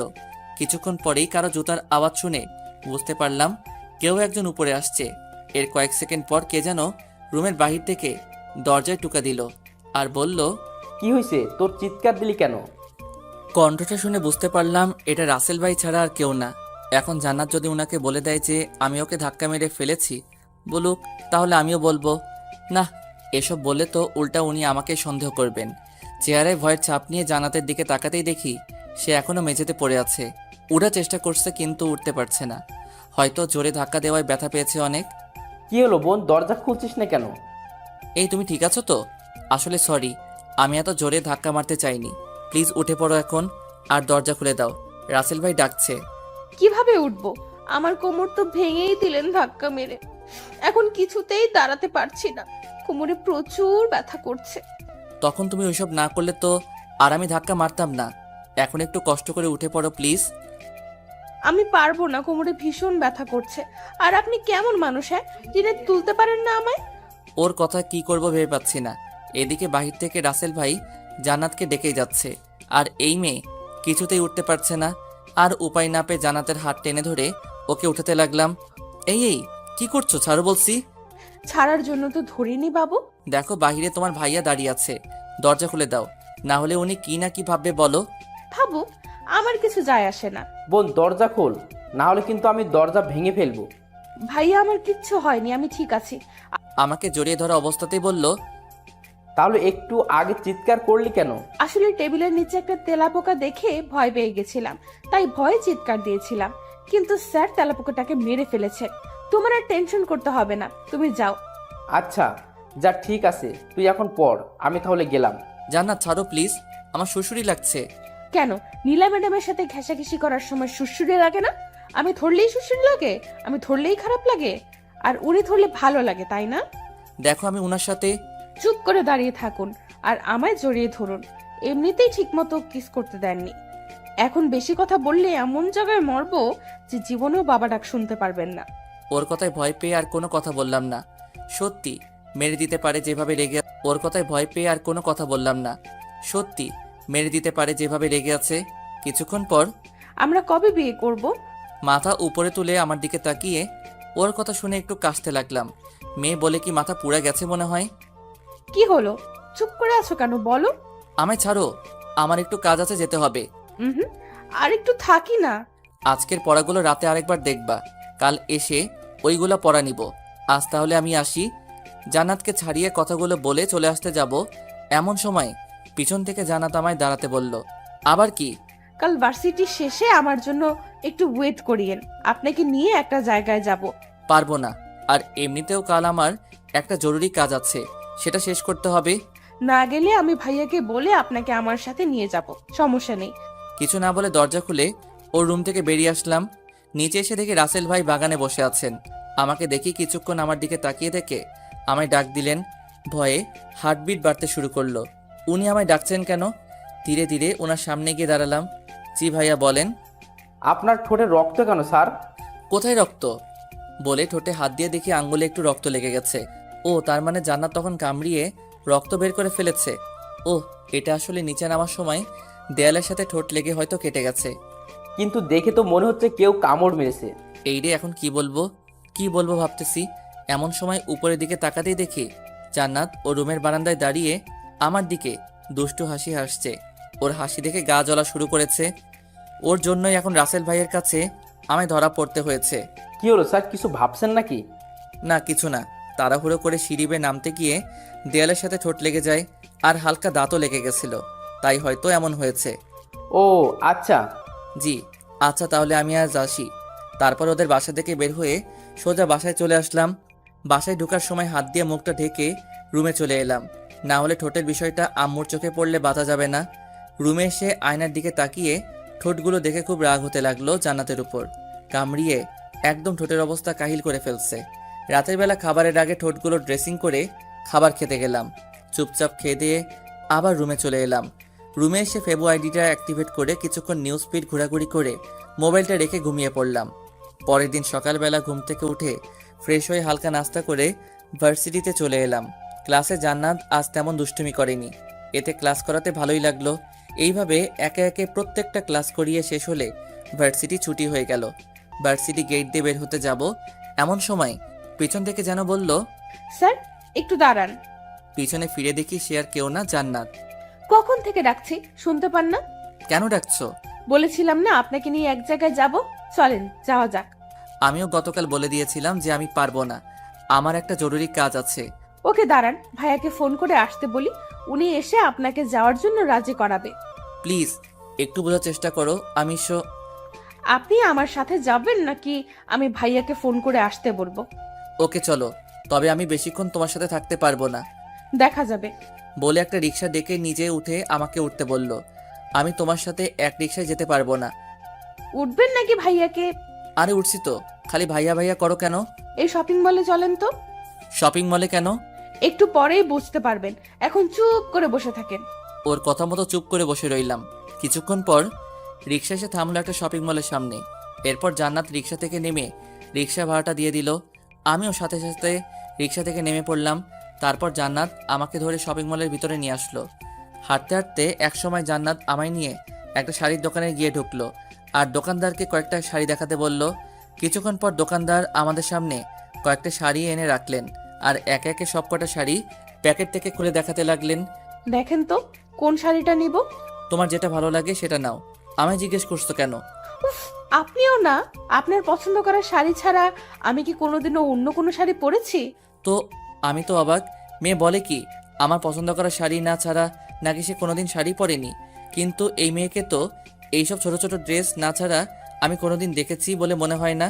স্যার, ম্যাডাম যখন বলেছেন তাহলে একটা শাড়ি পছন্দ করে দিন না।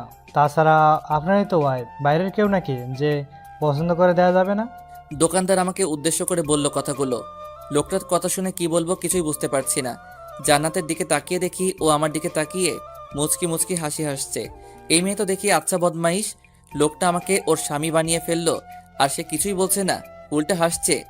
কি হলো, এত কি ভাবছেন? একটা শাড়ি পছন্দ করে দিন না। আর কোনো উপায় না পেয়ে ওকে একটা নীল কালারের শাড়ি দেখিয়ে বললাম, এটা নাও, তোমায় অনেক মানাবে। ওকে, তাহলে এই শাড়িটা প্যাক করে দেন। দোকানদার শাড়িটা প্যাক করে দিলে শাড়ির দাম দিয়ে জান্নাত আমায় নিয়ে বাইরে চলে আসলো। চলেন কোনো রেস্টুরেন্টে গিয়ে দুজন লাঞ্চ করে নিই। না, আমি বাসায় চলে যাব, তুমি গিয়ে লাঞ্চ করে নাও। আমি একা কি করে যাই? আপনাকেও আমার সাথে গিয়ে লাঞ্চ করতে হবে, চলেন। বলেই আমায় এক প্রকার জোর করে পাশের একটা রেস্টুরেন্টে নিয়ে আসলো। তারপর ওয়েটারকে ডেকে দুজনের জন্য কিছু খাবার অর্ডার দিল। কিছুক্ষণ পর ওয়েটার এসে দুজনকে খাবার দিয়ে গেল আর দুজন যার যার মতো খেতে লাগলাম। খাওয়া দাওয়া শেষ করে বিল মিটিয়ে দুজন বাহিরে চলে আসলাম। সব কাজ তো শেষ, এখন কি আমি বাসায় যেতে পারি?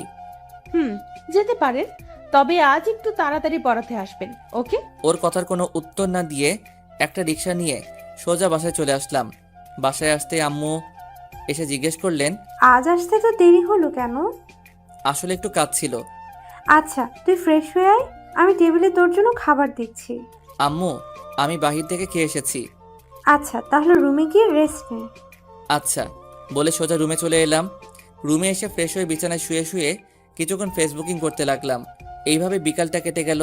সন্ধ্যাবেলা জান্নাতকে পড়ানোর জন্য ওর বাসায় চলে এলাম। জান্নাতের রুমের কাছে এসে দরজাটা খুলে ভিতরে ঢুকে সামনে তাকাতেই আমি অবাক, কারণ সামনে জান্নাত শাড়ি পরা অবস্থায় দাঁড়িয়ে আছে। শাড়িতে ওকে ভীষণ সুন্দর লাগছে। কেন জানি ওর থেকে চোখ ফেরাতেই পারছি না। এক পলকে ওর দিকে তাকিয়ে আছি। কি হলো স্যার, এমন করে কি দেখছেন? হঠাৎ জান্নাতের কথায় বাস্তবে ফিরলাম। দেখি ও আমার দিকে দুষ্টুমি ভরা চোখে তাকিয়ে আছে। না মানে আসলে তোমাকে আজ শাড়িতে ভীষণ সুন্দর লাগছে বলেই জিভে কামড় দিলাম। হাই হাই, মুখ ফসকে কি বলে ফেললাম। এখন জান্নাত কি না কি ভাববে। কি সত্যিই আমার সুন্দর লাগছে? হুম। আপনার পছন্দ করা শাড়ি পরেছি যে, সুন্দর লাগবে না কেন? আজকে তাহলে পরবা না? পরবো তো। আপনি দাঁড়িয়ে আছেন কেন? বসেন। তারপর একটা চেয়ার টেনে টেবিলের পাশে গিয়ে বসে পড়লাম। জান্নাত তো একটা চেয়ার টেনে আমার সামনের চেয়ারে বসে পড়ল। তা আজ হঠাৎ শাড়ি পরলে যে, কোথাও যাওয়া নাকি? না, এমনিতেই পরেছি। ও আচ্ছা, তা গতকালের পড়া শিখা হয়েছে? হুম। ওকে, তাহলে আজকে নতুন কিছু পড়াই। একদিন না পড়লে কি মানে আজকে পরবো না। পড়বা না যখন তাহলে আগে বললেই তো হতো, আমি আর আসতাম না। ওকে, তাহলে আমি চলে যাই। না, আপনি কোথাও যেতে পারবেন না। তাহলে কি করব? বসা থেকে উঠে এসেই আমার কোলে বসে পড়লো আর বলল, কেন? আমার সাথে আজ গল্প করবেন? এটা কেমন অসভ্যতা? গল্প করবে যখন তাহলে আমার কোলে বসেছো কেন? কেন, আর কোথাও বসার জায়গা আছে নাকি? কেন বসার জন্য চেয়ার নেই? চেয়ারে গিয়ে বসো আর আমার কোল থেকে নামো। নামবো না। কি করবেন আপনি? দেখো, তুমি কিন্তু বেশি বাড়াবাড়ি করে ফেলছো। কোথায় বাড়াবাড়ি করলাম? কোল থেকে নামো বলছি। কেন, আমায় আপনার ভালো লাগে না? দেখো, তুমি আমার ছাত্রী, আমি কখনো তোমায় ওই নজরে দেখিনি। তো কি হয়েছে, এখন থেকে দেখবেন। বলেই আমার ডান হাতটা নিয়ে ওর কোমরের মধ্যে চেপে ধরলো। এবার রাগটা আর ধরে রাখতে পারলাম না। জান্নাতকে কোল থেকে উঠিয়ে ওর গালে ঠাস করে একটা চর মেরে দিলাম। চর খেয়ে জান্নাত গালে হাত দিয়ে আমার দিকে ছলো ছলো চোখে তাকিয়ে রইল। হয়তো আমার থেকে সে এটা আশা করেনি, কিন্তু ওর কাজকর্মের জন্য এটা ওর প্রাপ্যই ছিল। আপনি আমায় মারলেন? মেরেছি, বেশ করেছি। অনেকদিন ধরেই তোমার এইসব পাগলামিগুলো সহ্য করে এসেছি, কিন্তু আর না। একটা কথা মাথায় ঢুকিয়ে নাও, তুমি যাই করো না কেন, তোমায় আমি ভালোবাসতে পারবো না, কারণ তুমি আমার ছাত্রী। এর বেশি কিছু হওয়ার চেষ্টাও করবা না। কথাগুলো বলেই জান্নাতের রুম থেকে বেরিয়ে আসলাম। সিঁড়ি বেয়ে নিচে নামতেই দেখি আঙ্কেল সোফায় বসে আছেন। আমাকে নিচে নামতে দেখে জিজ্ঞেস করলেন, কি হলো বাবা, আজ এত তাড়াতাড়ি চলে যাচ্ছ যে? জান্নাতকে পড়াবা না? আসলে আঙ্কেল, আমার শরীরটা আজ বেশি ভালো না, তাই বাসায় চলে যাচ্ছি। শরীর খারাপ থাকলে পড়াতে আসলে কেন? ফোন করে বলে দিতেই পারতে যে আজ পড়াতে আসবে না। না মানে এদিক দিয়ে যাচ্ছিলাম, তাই ভাবলাম আর ফোন করার কি দরকার, বাসায় এসেই বলে যাই। আচ্ছা, তাহলে তুমি বাসায় যাও আর গিয়ে রেস্ট নাও। আচ্ছা, তাহলে আমি আজ আসি। তারপর জান্নাতের বাসা থেকে বের হয়ে সোজা আমাদের বাসায় চলে আসলাম। রুমে এসে বিছানায় বসে ভাবছি, জান্নাতকে চর মেরে কি ঠিক করলাম? যদি ও আমার নামে ওর ভাইয়ের কাছে বিচার দিয়ে বসে, তাহলে আমার কি হবে? তোর যা হবার হবে, এত ভয় পেলে চলবে না। আর চরটা ওর প্রাপ্যই ছিল। দিন দিন ওর পাগলামিগুলো না হলে আরও বেড়ে যাবে। পারলে ওকে পড়ানোয় ছেড়ে দিব। ওই দিনের মতো রাতের খাবারটা খেয়ে রুমে এসে ঘুমিয়ে পড়লাম। পরের দিন সকালবেলা ঘুম থেকে উঠে ফ্রেশ হয়ে ভার্সিটিতে চলে এলাম। ক্লাসে বসে আছি, কিন্তু একজনকে আজ ক্লাসে দেখছি না। সে হলো জান্নাত। মেয়েটা হয়তো আজ ভার্সিটিতে আসেনি। কেন আসেনি এটাও আজ করতে পেরেছি। হয়তো গতকাল চরমারায় আজ রাগ করে ভার্সিটিতে আসেনি। না আসলে নাই, তাতে আমার কি। একের পর এক ক্লাস করাতে লাগলাম, কিন্তু আজ কিছুই ভালো লাগছে না। বারবার শুধু জান্নাতের দুষ্টুমিগুলো চোখের সামনে ভেসে উঠছে। ভার্সিটি ছুটি হলে বাসায় চলে আসলাম। রুমে এসে ফ্রেশ হয়ে খাওয়া দাওয়া করে রুমে এসে কিছুক্ষণ ঘুমিয়ে পড়লাম। বিকেলবেলা ঘুম থেকে উঠে মসজিদে গিয়ে নামাজ পড়ে কিছুক্ষণ বাইরে হাঁটাহাঁটি করে বন্ধুদের আড্ডায় চলে আসলাম। আজকে জান্নাতকে পড়াতে যাব না, তাই বন্ধুদের আড্ডায় এসে ওদের সাথে কিছুক্ষণ জমি আড্ডা দিলাম। অনেক দিন পর ওদের সাথে দেখা, তাই সহজে ছাড়তে চাইনি। অবশেষে অনেক জোরাজোরি করে ওদের থেকে বিদায় নিয়ে বাসায় চলে আসলাম। এইভাবে দিনটা কেটে গেল। পরের দিন ভার্সিটিতে গিয়ে ক্লাসে বসে আছি, কিন্তু জান্নাতকে আজও ক্লাসে দেখতে না পেয়ে কেন যেন মনটা খারাপ হয়ে গেল। গেলাম, একে একে সব ক্লাস শেষ হলে ভার্সিটিও ছুটি হয়ে গেল। ক্লাস থেকে বের হতে যাব, এমন সময় দেখি নীলা ম্যাডাম ভার্সিটির বারান্দায় দাঁড়িয়ে আছেন। মনে হয় কারো জন্য ওয়েট করছেন। আমি সেদিকে না তাকিয়ে চলে আসতে যাব, এমন সময় নীলা ম্যাডাম আমায় দেখতে পেয়ে ডাক দিয়ে দাঁড়াতে বললেন। এরপর আমার সামনে এসে দাঁড়িয়ে বললেন, চলো, তোমার সাথে আমার কিছু কথা আছে। বলেই আমার হাত ধরে ভার্সিটির পিছনে নিয়ে আসলেন। ভার্সিটির পিছনে এসে আমার সামনে দাঁড়িয়ে আমায় একটা ফুল দিয়ে উনি হুট করে প্রপোজ করে বসলেন। ওনার এমন কাজে আমি অনেকটা চমকে উঠলাম। কি বলবো ভেবে পাচ্ছি না। চুপ করে থাকলে হবে না, আমার প্রপোজের উত্তর চাই। মাফ করবেন প্লিজ, কারণ আমার আব্বু অনেক আগে থেকেই একজনের সাথে আমার বিয়ে ঠিক করে রেখেছেন। কার সাথে? নাম কি ওই মেয়েটার? এইসবের কিছুই আমি জানি না, শুধু এটাই জানি আব্বু ওনার এক বন্ধুর মেয়ের সাথে অনেক আগে থেকেই আমার বিয়ে ঠিক করে রেখেছেন। আমি সত্যি তোমায় ভালোবেসে ফেলেছি। প্লিজ তুমি আমায় বিয়ে করে নাও। কথা দিচ্ছি কখনো তোমায় কষ্ট দিব না। সরি, আমি আমার আব্বুর অমতে আপনাকে বিয়ে করতে পারবো না। আর তাছাড়াও বয়সে আপনি আমার অনেক বড় হবেন। আপনাকে কিভাবে আমি বিয়ে করি বলেন? বয়সে বড় বলে কি আমায় বিয়ে করা যাবে না? তা নয়, কিন্তু আব্বু যে একজনের সাথে আমার বিয়ে ঠিক করে রেখেছেন তার কি হবে? ওকে ফাইন, তোমার আব্বু যদি বলেন তাহলে তুমি আমায় বিয়ে করবে তো? সেটা কখনো হবে না ম্যাডাম। শুধু শুধু কষ্ট পাবেন না প্লিজ। আমি যাই, আমার একটু কাজ আছে বলেই ওনার সামনে থেকে চলে আসলাম। তারপর একটা রিক্সা নিয়ে সোজা বাসায় চলে আসলাম। বাসায় এসে ফ্রেশ হয়ে খাওয়া দাওয়া করে রুমে এসে ভাবতে লাগলাম নীলা ম্যাডামের ঘটনাটা। উনি যে আমায় এইভাবে প্রপোজ করে বসবেন আর বিয়ের কথা বলে উঠবেন তা ভাবতেও পারিনি। বিষয়টা নিয়ে যত ভাবছি তত মাথা ব্যথা বেড়ে যাচ্ছে। এইভাবে বিকালটা কোনো রকমে কেটে গেল। ভাবলাম আজ জান্নাতকে পড়াতে যাই, তাই রেডি হয়ে জান্নাতদের বাসায় চলে আসলাম। ওদের বাসায় এসে দেখি আঙ্কেল আর রাসেল ভাই সোফায় বসে আছেন আর কি নিয়ে যেন কথা বলছেন। আমাকে দেখেই আঙ্কেল আমায় ডাক দিলেন। জি আঙ্কেল, কিছু বলবেন? বাবা কি আর বলবো, আমার মেয়েটা যে কি হয়েছে ভেবেই পাচ্ছি না। যে মেয়ে সবসময় হাসি খুশি থাকতো আর দুষ্টুমি করে ঘর মাতিয়ে রাখতো, সে আজ নীরব প্রকৃতি হলো কি করে, এটা নিয়ে খুব চিন্তায় আছি। মানে কিছু বুঝলাম না আঙ্কেল। এই কয়েকদিন ধরে জান্নাত সবসময় ঘরের দরজা লাগিয়ে বসে থাকে। খাবারের সময় ডাক দিলে খাবার খায় না, কারোর সাথে তেমন কথা বলে না। সেই গতকাল রাতে হালকা কিছু খাবার খেয়েছে আর আজকে সারাদিন ধরে কিছুই খায়নি। ওর হঠাৎ এমন পরিবর্তন হওয়ার কারণ কি আমি ঠিক বুঝে উঠতে পারছি না। আব্বু, নিশ্চয়ই জান্নাতের সাথে কেউ খারাপ বিহেভ করেছে, না হলে ওকে কোনোভাবে কষ্ট দিয়েছে। একবার শুধু ওই শালাকে পাই, একেবারে মাটিতে গেড়ে ফেলবো। ওনার কথায় হালকা ভয় পেলেও তৎক্ষণাৎ নিজেকে সামলে নিয়ে বললাম, আপনি চিন্তা করবেন না আঙ্কেল, আমি দেখছি ওর কি হয়েছে। আর কিছুক্ষণ পর কাউকে দিয়ে ওর রুমে খাবার পাঠিয়ে দিয়েন, আমি ওকে খাওয়ানোর ব্যবস্থা করছি। কথাগুলো বলে সোজা জান্নাতের রুমের কাছে চলে এলাম। এসে দেখি ভিতর থেকে রুমের দরজা লাগানো, তাই দরজায় একটা টুকা দিলাম। কোনো রেসপন্স না পেয়ে আবার জোরে একটা টুকা দিলাম। কতবার বলবো আমি খাবো না, তারপরও কেন বারবার এসে বিরক্ত করছো? জান্নাত দরজা খুলো, আমি তোমার স্যার। কেন এসেছেন আপনি? চলে যান এখান থেকে। ওকে চলে যাব, তার আগে একবার দরজা খুলো, তোমার সাথে আমার কিছু কথা আছে। খুলবো না, আর আপনার সাথে আমি কোনো কথা বলতে চাই না। প্লিজ চলে যান এখান থেকে। ওকে, তাহলে আমি গেলাম নীলা ম্যাডামের কাছে। জানো, উনি আজ আমায় ভার্সিটিতে প্রপোজ করেছেন। ভাবছি ওনার প্রপোজালটা অ্যাকসেপ্ট করে নিব। কথাগুলো বলে জান্নাতের রুমের সামনে দাঁড়িয়ে রইলাম। কিছুক্ষণ পর জান্নাত দরজা খুলে দেখলো আমি ওর সামনেই দাঁড়িয়ে আছি। কিছু না বলে বিছানায় গিয়ে শুয়ে পড়লো। আমিও ভিতরে ঢুকে ওর বিছানার পাশে একটা চেয়ার টেনে বসে পড়লাম। সরি, আসলে ওই দিন তোমায় ইচ্ছা করে চড় মারতে চাইনি, রাগের মাথায় চড়টা মেরে ফেলেছিলাম। এখনো রেগে আছো আমার উপর? আচ্ছা, এই দেখো আমি কান ধরলাম, আর কখনো তোমায় মারবো না, প্রমিস। আরে বাবা, সরি বললাম তো। আর তুমি নাকি সকাল থেকে কিছুই খাও নাই, এটা কি সত্যি? কেন খাও নাই? আমার ইচ্ছা, আমি খাবো না, তাতে আপনার কি? ঠিকই তো, তুমি না খেলে আমার কি। ওকে, তাহলে আমি আর থেকে কি করব, চলে যাই নাকি? শোয়া থেকে উঠে আমার দিকে তাকালো আর বলল, আমায় কষ্ট দিতে আপনার ভালো লাগে তাই না? ওর চেহারা দেখে যেন ওকে চিনতেই পারছি না। এই 2 দিনে মেয়েটা এত শুকিয়ে গেছে, কি আর বলবো। আর চোখের নিচে হালকা কালিও জমে গেছে, আর চোখ দুটো লাল হয়ে আছে। মনে হয় এই 2টা দিন শুধু এক নাগাড়ে কেঁদেই পার করেছে। এ কি, তোমার চেহারার এই অবস্থা কেন? 2 দিনে কতটা শুকিয়ে গেছো, আর ঠিকমতো খাওয়া দাওয়া করো না কেন? হ্যাঁ, কিছু বলতে যাবে এমন সময় একটা মহিলা এসে টেবিলে খাবার রেখে গেল, আর যাওয়ার সময় বলে গেল, মামনি খাবারটা খেয়ে নিও। যাও এখন হাত মুখ ধুয়ে এসে খাবার খেয়ে নাও।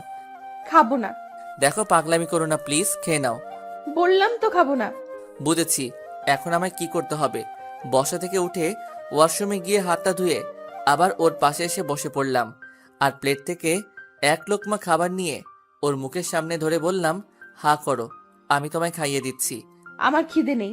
চুপ, আর একটা কথা বলবা না। খেতে বলছি না, হা করো। ধমক শুনে ভয়ে ভয়ে হা করে ফেললো। আমিও ওকে এই সুযোগে খাবার খাইতে দিতে লাগলাম। একদম বাচ্চাদের মতো মুখ ফুলিয়ে খাচ্ছে, দেখে মনেই হবে না যে এই মেয়ে ভার্সিটিতে পড়ে। ওকে খাওয়ানো শেষ করে হাত ধুয়ে এসে ওকে জিজ্ঞেস করলাম, আজ কি পড়বা? বুঝেছি হয়তো পড়বে না। আচ্ছা তাহলে আমি যাই, আর হ্যাঁ, কাল কিন্তু ভার্সিটিতে যাবা। 2 দিন ধরে তো যাওয়া হচ্ছে না। নীলা ম্যাডাম কি সত্যিই আপনাকে প্রপোজ করেছে? আরে না, তখন দরজা খোলার জন্য কথাটা বলেছিলাম। ও, হুম, আচ্ছা তাহলে আমি যাই, আর কাল ভার্সিটিতে আসবা কিন্তু। বলেই ওর রুম থেকে বেরিয়ে আসলাম। নিচে আসতেই আঙ্কেল আমায় দেখে বললেন, জান্নাত খাবার খেয়েছে? জি আঙ্কেল, খেয়েছে। আর আজ না কেউ পড়বে না, তাই বাসায় চলে যাচ্ছি। যাক, মেয়েটা খাবার খেয়েছে তাহলে। তুমি যাও, আর কালকে পড়াতে আসবা কিন্তু। আচ্ছা আঙ্কেল। তারপর জান্নাতের বাসা থেকে বের হয়ে আমাদের বাসায় চলে এলাম। বাসায় এসে নিজের রুমে যাওয়ার সময় ড্রয়িং রুমে চোখ পড়তে কিছুটা অবাক হলাম, কারণ ড্রয়িং রুমে নীলা ম্যাডাম বসে আছেন, আর ওনার সাথে একজন ভদ্রলোক আর মহিলাও আছেন। হয়তো ওনার মা বাবা হবে। ওদের সাথে আব্বু বসে আছেন আর কি যেন কথা বলছেন। আমি ড্রয়িং রুমে ঢুকতেই নীলা ম্যাডাম আর ওনার সাথে আসা মহিলা আর লোকটা উঠে চলে যেতে লাগলেন। যাওয়ার সময় নীলা ম্যাডাম আমার দিকে তাকিয়ে মনমরা একটা হাসি দিয়ে চলে গেলেন। কিছু বুঝতে না পেরে আমি আব্বুর দিকে প্রশ্নবোধক দৃষ্টিতে তাকিয়ে জিজ্ঞেস করলাম, ওরা এইখানে কেন এসেছিল? মেয়েটা নাকি তোমায় ভালোবাসে, তাই ওর মা বাবাকে সাথে নিয়ে এসেছি তোমার সাথে ওর বিয়ে দেওয়ার জন্য। তুমি ওদের কি বলেছো? তুমি তো জানোই যে আমি আমার এক বন্ধুর মেয়ের সাথে অনেক আগে থেকেই তোমার বিয়ে ঠিক করে রেখেছি। ওদেরকে বুঝিয়ে বলেছি বিষয়টা, ওরাও বুঝে গেছে, তাই আর কোনো কথা বলিনি। তা তোমার এই বন্ধুটা কে আব্বু? কখনো তো দেখলাম না ওনাকে। সময় হলে দেখতে পারবা, এখন তোমার রুমে যাও। আর কিছু না বলে সোজা নিজের রুমে চলে এলাম। আব্বুর সব বন্ধুকে আমি কম বেশি চিনি, কিন্তু আমার জানা মতে ওদের কোনো মেয়ে নেই যার বিয়ের বয়স হয়েছে। তাহলে ওনার ওই বন্ধুটা কে হতে পারে? ওই দিনের মতো রাতের খাবারটা খেয়ে রুমে এসে ঘুমিয়ে পড়লাম। পরের দিন সকালবেলা ঘুম থেকে উঠে ভার্সিটিতে চলে এলাম। ক্লাসে দেখি আজ জান্নাতও ক্লাসে উপস্থিত আছে। ওকে দেখে খুব খুশি হলাম, জানি না কেন। ক্লাস করানোর সময় জান্নাত চুপ করে মনোযোগ সহকারে ক্লাস করছিল। জান্নাতের এমন পরিবর্তন দেখে খুব ভালো লাগলো। কিছুক্ষণ পর বেল বেজে উঠলে সবাইকে কিছু পড়া দিয়ে অন্য ক্লাসে চলে গেলাম। এইভাবে দিনটা কেটে গেল। ভার্সিটি থেকে বাসায় এসে খেয়ে দিয়ে রুমে এসে কিছুক্ষণ রেস্ট নিলাম। দেখতে দেখতে বিকাল হয়ে আসলো, তাই জান্নাতকে পড়ানোর জন্য ওদের বাসায় চলে আসলাম। জান্নাতের রুমে এসে দেখি ও একটা বই নিয়ে টেবিলে বসে বসে পড়ছে। যাকে কোনোদিন ঠিকমতো পড়তে দেখলাম না, সেই আজ এত মনোযোগ দিয়ে পড়ছে। অবাক না হয়ে আর পারা গেল না। তারপর ওর কাছে গিয়ে জিজ্ঞেস করলাম, কি করছো? ক্লাসের পড়াটা ঠিক বুঝতে পারছি না, সেটাই দেখছি। কই, কোনটা বোঝো নাই, দেখাও তো। এই যে এটা। তারপর ওকে ওই পড়াটা বুঝিয়ে দিলাম, কিন্তু আশ্চর্যের ব্যাপার, ওকে বোঝাতে আজ এত কষ্ট লাগে কি কারণ? ও একেবারে বুঝে ফেলেছে। ওর এমন পরিবর্তনে আমি অবাকের উপর অবাক হচ্ছি। ওই দিনের মতো জান্নাতকে পড়িয়ে বাসায় চলে আসলাম। এইভাবে কাটতে লাগলো আমাদের দিনকাল। দেখতে দেখতে কেটে গেল কয়েকটা মাস। এই কয়েক মাসে জান্নাত একেবারে বদলে গেছে। আগের মতো আর আমার সাথে দুষ্টুমি করে না। কোনো কিছু বললে ওর ভাইয়ের নামে ভয় দেখায় না। সবসময় পড়াশোনা নিয়ে পড়ে থাকে। ক্লাসেও এখন মনোযোগ দিয়ে ক্লাস করে। জান্নাতের এমন পরিবর্তনে আমি অনেকটা খুশি হয়েছি, কিন্তু ওর দুষ্টুমিগুলো এখন খুব মিস করছি। হয়তো আমিও এই কয় মাসে ওর মায়ায় পড়ে গেছি।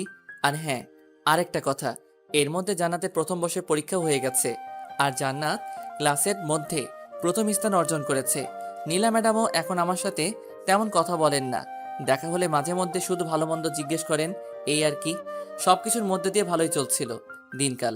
তারপর হঠাৎ একদিন রাতের বেলা টেবিলে বসে সবাই মিলে খাবার খাচ্ছি, এমন সময় আব্বু বললেন, তোমাকে তো আগে থেকেই বলে রাখা হয়েছে যে আমার বন্ধুর মেয়ের সাথে তোমার বিয়ে ঠিক করে রেখেছি আমি। এখন আমি চাচ্ছি তোমার বিয়ে দিয়ে বাড়িতে নতুন বৌমা আনতে। এত তাড়াতাড়ি বিয়েটা না দিলে হয় না? আর তাছাড়া তোমার মা সারাদিন একা একা বাড়িতে কত কাজ করে, একজন মানুষের দ্বারাই একা এত কাজ কিভাবে সম্ভব ভেবে দেখছো কোনো দিন? আর তাছাড়া আজ তুমি ভার্সিটিতে থাকাকালীন আমি বাসায় এসে দেখি তোমার আম্মুর শরীরটা বেশি ভালো না। শেষে ডাক্তার আনিয়ে জানতে পারলাম তোমার আম্মু প্রেশার লো হয়ে পড়েছিল। ডাক্তার কিছু ওষুধ লিখে দিয়েছে আর বলে গেছে বেশি কাজ না করতে। এখন এই পরিস্থিতিতে কি করা যায় তুমিই বলো? তাহলে একটা কাজের মেয়ে রেখে দিলেই তো হয়, সারাদিন আম্মুর সাথে কাজ করবে।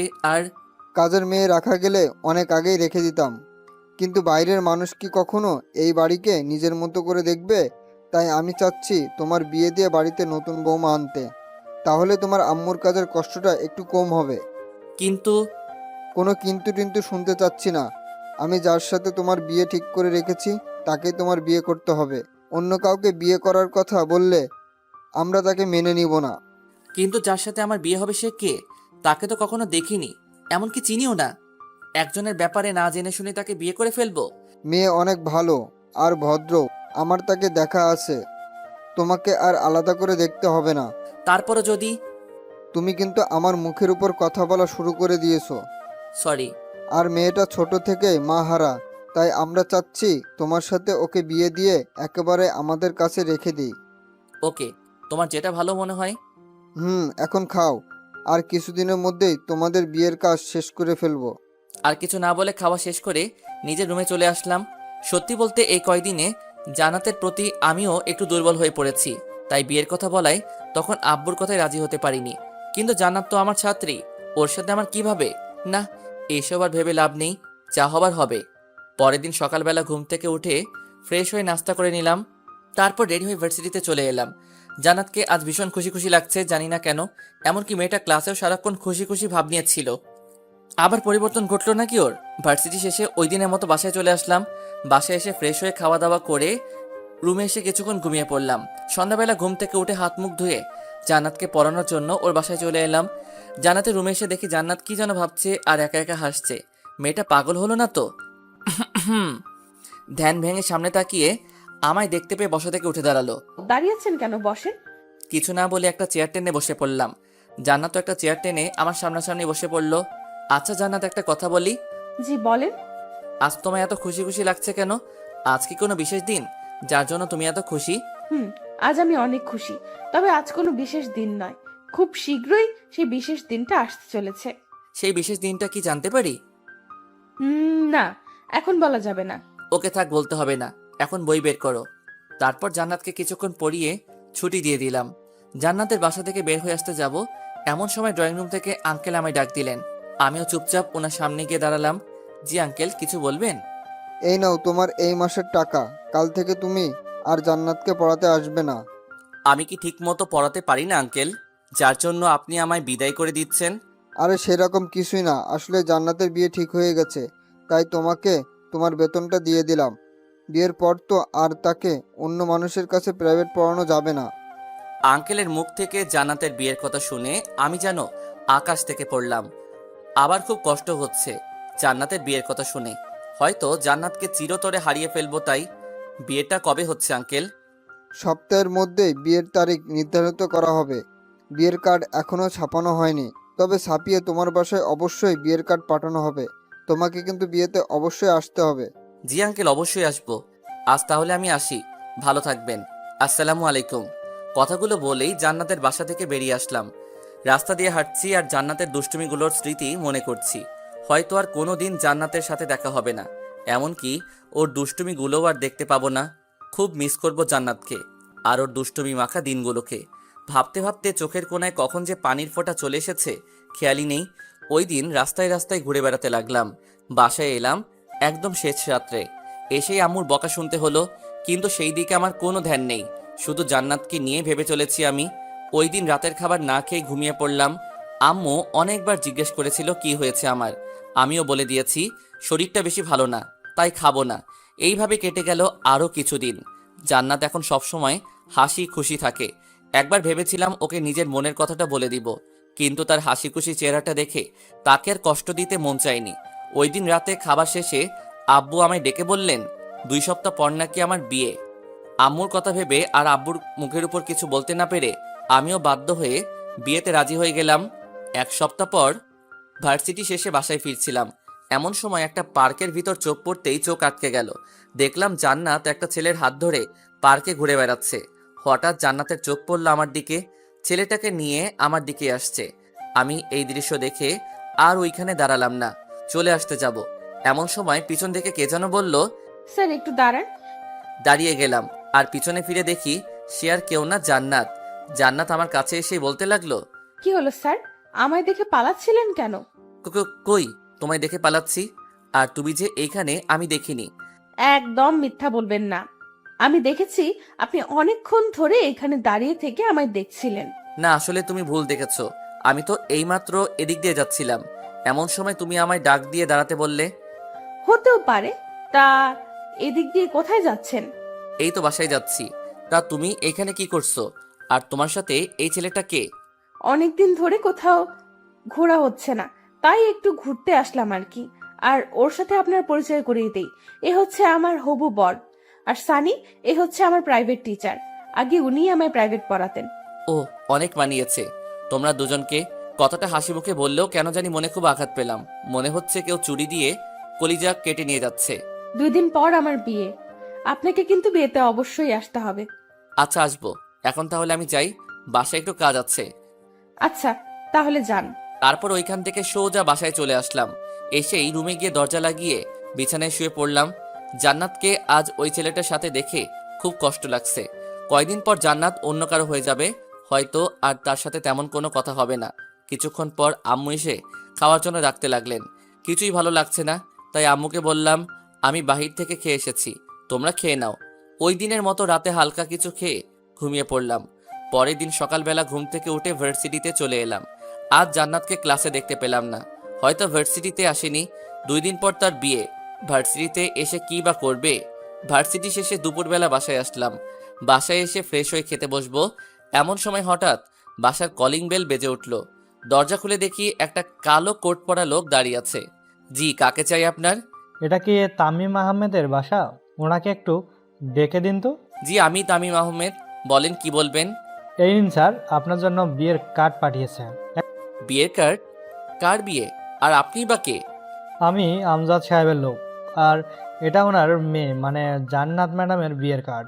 আগামীকাল জান্নাত ম্যাডামের বিয়ে, আপনাকে স্যার আসতে বলেছেন। আচ্ছা, এখন তাহলে আমি আসি। জান্নাতের বিয়ের কার্ড? কথাটা শুনে কিছুক্ষণ চুপ করে দাঁড়িয়ে রইলাম। তাহলে বিয়েটা একেবারে ফাইনাল? আবারও খুব কষ্ট পেলাম জান্নাতের বিয়ের কথা শুনে, কিন্তু এখন আর কিছু করার নেই। সময় থাকতে সময়ের মূল্য দিলে আজ এমন দিন আসতো না। কে এসেছে রে? ভিতর থেকে আম্মু বললেন। কার্ডটা নিয়ে আম্মুর হাতে দিয়ে বললাম, আমি যে একটা ছাত্রী পড়াতাম, আগামীকাল তার বিয়ে। ছাত্রীর বাবা উনার লোক পাঠিয়ে বিয়ের কার্ড দিয়ে গেলেন। ও, ভালোই তো। তাহলে তোর বিয়েতেও তুই তোর ছাত্রীকে আর ওর বাবাকে ইনভাইট করিস? কিছু না, রুমের দিকে হাঁটা ধরলাম। কি রে, কোথায় যাচ্ছিস? খাবি না? না, খিদে নেই। এটা কেমন কথা? একটু আগে এনে এসে বললি তোর খিদে পেয়েছে, আবার এখন বলছিস খিদে নেই। কি হয়েছে তোর বলতো? কই, কি হবে? কিছুই হয়নি। তাহলে খাবি না কেন? এখন ভালো লাগছে না, একটু পরে খাবো বলেই রুমে চলে এলাম। রুমে এসে বিছানায় শুয়ে পড়লাম আর ভাবতে লাগলাম, জান্নাত তো আমায় ভালোবাসে, তাহলে ও কেন আমায় ছেড়ে অন্য কাউকে বিয়ে করছে? তাহলে কি ও আমার সাথে এতদিন মিথ্যে ভালোবাসার অভিনয় করেছে, নাকি ওই দিনের ঘটনার পর ওর মন থেকে আমায় মুছে ফেলার চেষ্টা করছে? এমনও হতে পারে আমার অবহেলা পেয়ে আমায় ভুলে যাওয়ার জন্য জান্নাত অন্য কাউকে বিয়ে করে নিচ্ছে। জান্নাতকে কি একবার আমার মনের কথাটা বলে দেখব? না না, 2 দিন পর ওর বিয়ে, আর এখন আমি ওকে এইসব বললে সারা জীবন জান্নাত আমায় ঘৃণার চোখে দেখবে। জান্নাতকে তো ওই ছেলেটার সাথে খুব হাসি খুশি দেখলাম, হয়তো জান্নাত ওই ছেলেটার সাথে খুব ভালো থাকবে। না, আমি আর ওদের মধ্যে গিয়ে বাধা হয়ে দাঁড়াতে চাই না। দোয়া করি জান্নাত ওই ছেলেটার সাথে সারা জীবন সুখী থাকুক। এইসব নানান বিষয় ভাবতে ভাবতে কখন যে চোখটা লেগে যায় খেয়ালই নেই। যখন ঘুম ভাঙলো তখন মোবাইলটা হাতে নিয়ে দেখি 6টা বেজে গেছে। তারপর উঠে হাত মুখ ধুয়ে বাইরে হাঁটতে বের হলাম মনকে ফ্রেশ করার জন্য। কিছুক্ষণ হাঁটাহাঁটি করার পর আবার বাসায় চলে আসলাম। রাতের খাবার খেয়ে রুমে এসে শুয়ে আছি, এমন সময় মোবাইলটা বেজে উঠল। হাতে নিয়ে দেখি আঙ্কেল কল দিয়েছেন। কিছু না ভেবেই কলটা রিসিভ করলাম। আসসালামু আলাইকুম আঙ্কেল, কেমন আছেন? ওয়ালাইকুম আসসালাম। হ্যাঁ, ভালো আছি। কেমন আছো? আলহামদুলিল্লাহ, আমিও ভালো।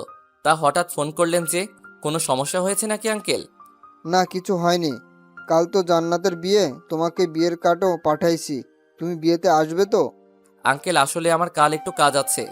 আমি কোনো অজুহাত শোনার জন্য তোমায় ফোন করিনি। কাল তুমি ঠিক সময়ে বিয়েতে এসে উপস্থিত হবে, এটাই আমার শেষ কথা। এর উপরে আর কোনো কথা নেই। আচ্ছা আঙ্কেল, আমি আসবো। আচ্ছা, এখন তাহলে ফোন রাখলাম।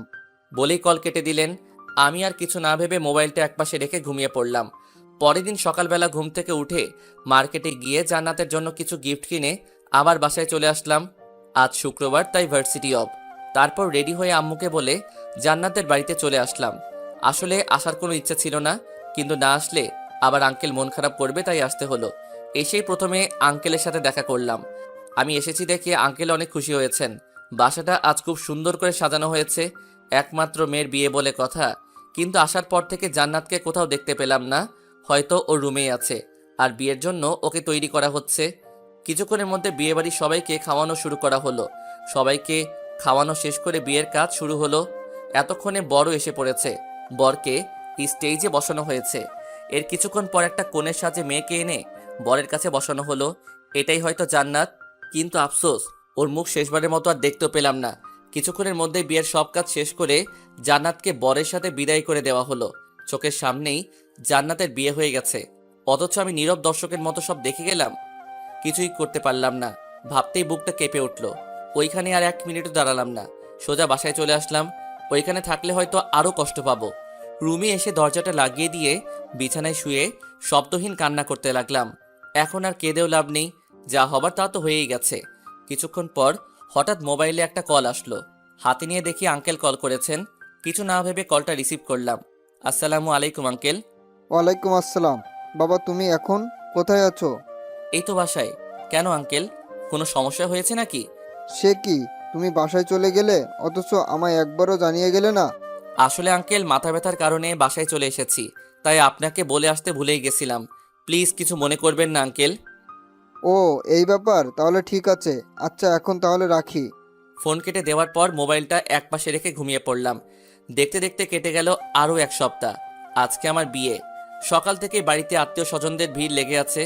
বন্ধুরা অনেক আগে এসে পড়েছে, আর এসেই বাড়ির টুকটাক কাজে লেগে পড়েছে। বাড়িটাও আজ সুন্দর করে সাজানো হয়েছে। দুপুরবেলা রুমে বসে আছি, এমন সময় আম্মু এসে বললেন গোসল করে রেডি হয়ে এই শেরওয়ানিটা পরে নিতে। আমিও বাধ্য ছেলের মতো ওয়াশরুমে গিয়ে গোসল করে বাহিরে এসে শেরওয়ানিটা পরে রেডি হয়ে নিলাম। কিছুক্ষণ পর বন্ধুরা রুমে এসে আমায় নিয়ে বাহিরে এসে একটা বিয়ের গাড়িতে বসিয়ে দিল। সাথে আমার কয়েকজন বন্ধুও আমার সাথে গাড়িতে উঠে বসলো। কিছুক্ষণ পর গাড়ি এসে একটা বিশাল বড় হোটেলের সামনে থামলো। এরপর বন্ধুরা আমায় নিয়ে সেই হোটেলের ভিতরে চলে এলো। কিছুক্ষণ পর বিয়েতে আসা লোকদেরকে খাওয়ানো শুরু করা হলো। একে একে সবাই খেয়ে চলে যেতে লাগলো। আর এদিকে ভার্সিটির কয়েকজন স্যার ম্যাডামরা আমায় এসে বিয়ের শুভেচ্ছা জানাতে লাগলো।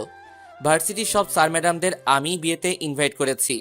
বিয়েতে আসা লোকদেরকে খাওয়ানো শেষ হলে বিয়ের কাজ শুরু করা হলো। কাজী এসে আমায় কবুল বলতে বললেন, সাথে একটা পেপারে সাইন করতে বললেন। আমিও ওনার কথা মতো 3 বার কবুল বলে পেপারটাই সাইন করে দিলাম। তারপর কাজী চলে গেলেন কনের কাছে। কিছুক্ষণ পর শুনতে পেলাম কনেও কবুল বলে দিয়েছে, আর বিয়েটাও হয়ে গেছে। এরপর কাজী সবাইকে দোয়ায় শরিক হতে বললেন। দোয়া করা শেষ হলে বউকে নিয়ে বাসায় চলে আসলাম। নতুন বউকে দেখার জন্য বাড়িতে মানুষের ভিড় লেগে আছে। একে একে সবাই এসে নতুন বউকে দেখে যেতে লাগলো। আর আমার বন্ধুরা আমায় নিয়ে ছাদে চলে আসলো। ছাদে এসে বন্ধুরা আড্ডায় মেতে উঠলো, আর আড্ডার ফাঁকে মাঝে মধ্যে আমায় নিয়ে হাসাহাসি করছে। বাসরাত কিভাবে কাটাবি, কি কি করবি, ইত্যাদি ইত্যাদি। ওদের এসব কথায় আমি কিছু না বলে চুপ করে আছি। দেখতে দেখতে চারদিকে অন্ধকার ঘনিয়ে আসলো। সন্ধ্যা পেরিয়ে এখন রাত 11টা বাজে। বন্ধুরা সবাই আড্ডা দিচ্ছে, আর আমি চুপ করে ওদের কথাবার্তা শুনে যাচ্ছি। হঠাৎ ছাদে কারো আসার আওয়াজ পেয়ে দরজার দিকে তাকিয়ে দেখি আম্মু এসেছেন, আর এসেই আমার কাছে চলে আসলেন। অনেক রাত হয়েছে, এবার রুমে যা। বৌমা সে কখন থেকে রুমে একা একা বসে আছে। তুমি যাও, আমি আসছি। তোমরা ওকে নিয়ে আসো তো বাবারা। দোষ, চল তোকে ভাবির কাছে দিয়ে আসি। লাগবে না, আমি একাই যেতে পারবো। আরে আমাদের সাথে আয়, তোকে আমরা একা কিভাবে ছাড়ি? এরপর সব বন্ধু মিলে আমায় ধরাধরি করে এনে নিচে নিয়ে আসলো, আর এসেই আমার রুমে ঢুকিয়ে দিল। ভিতরে ঢুকে দরজাটা লাগিয়ে দিয়ে বিছানার দিকে চোখ পড়তেই দেখি নতুন বউ বিছানায় হাঁটু গেড়ে বসে আছে। ধীরে ধীরে বিছানার কাছে এসে দাঁড়াতেই মেয়েটা বিছানা থেকে উঠে এসে আমার পা ধরে সালাম করতে যাবে। তখনই আমি আমার পাটা সরিয়ে নিয়ে বললাম, এইসব করার কোনো প্রয়োজন নেই, আর আপনাকে মেনে নিতে আমার একটু সময় লাগবে। সো প্লিজ আমার উপর স্ত্রীর অধিকার কাটাতে আসবেন না। কেন, আমি ছাড়া আপনার আরেকটা বউ আছে নাকি? মাথা থেকে ঘোমটা উঠিয়ে, জান্নাত তুমি তুমি এখানে কিভাবে এলে, কার সাথে এলে? আপনার সাথেই তো আসলাম গাড়িতে করে।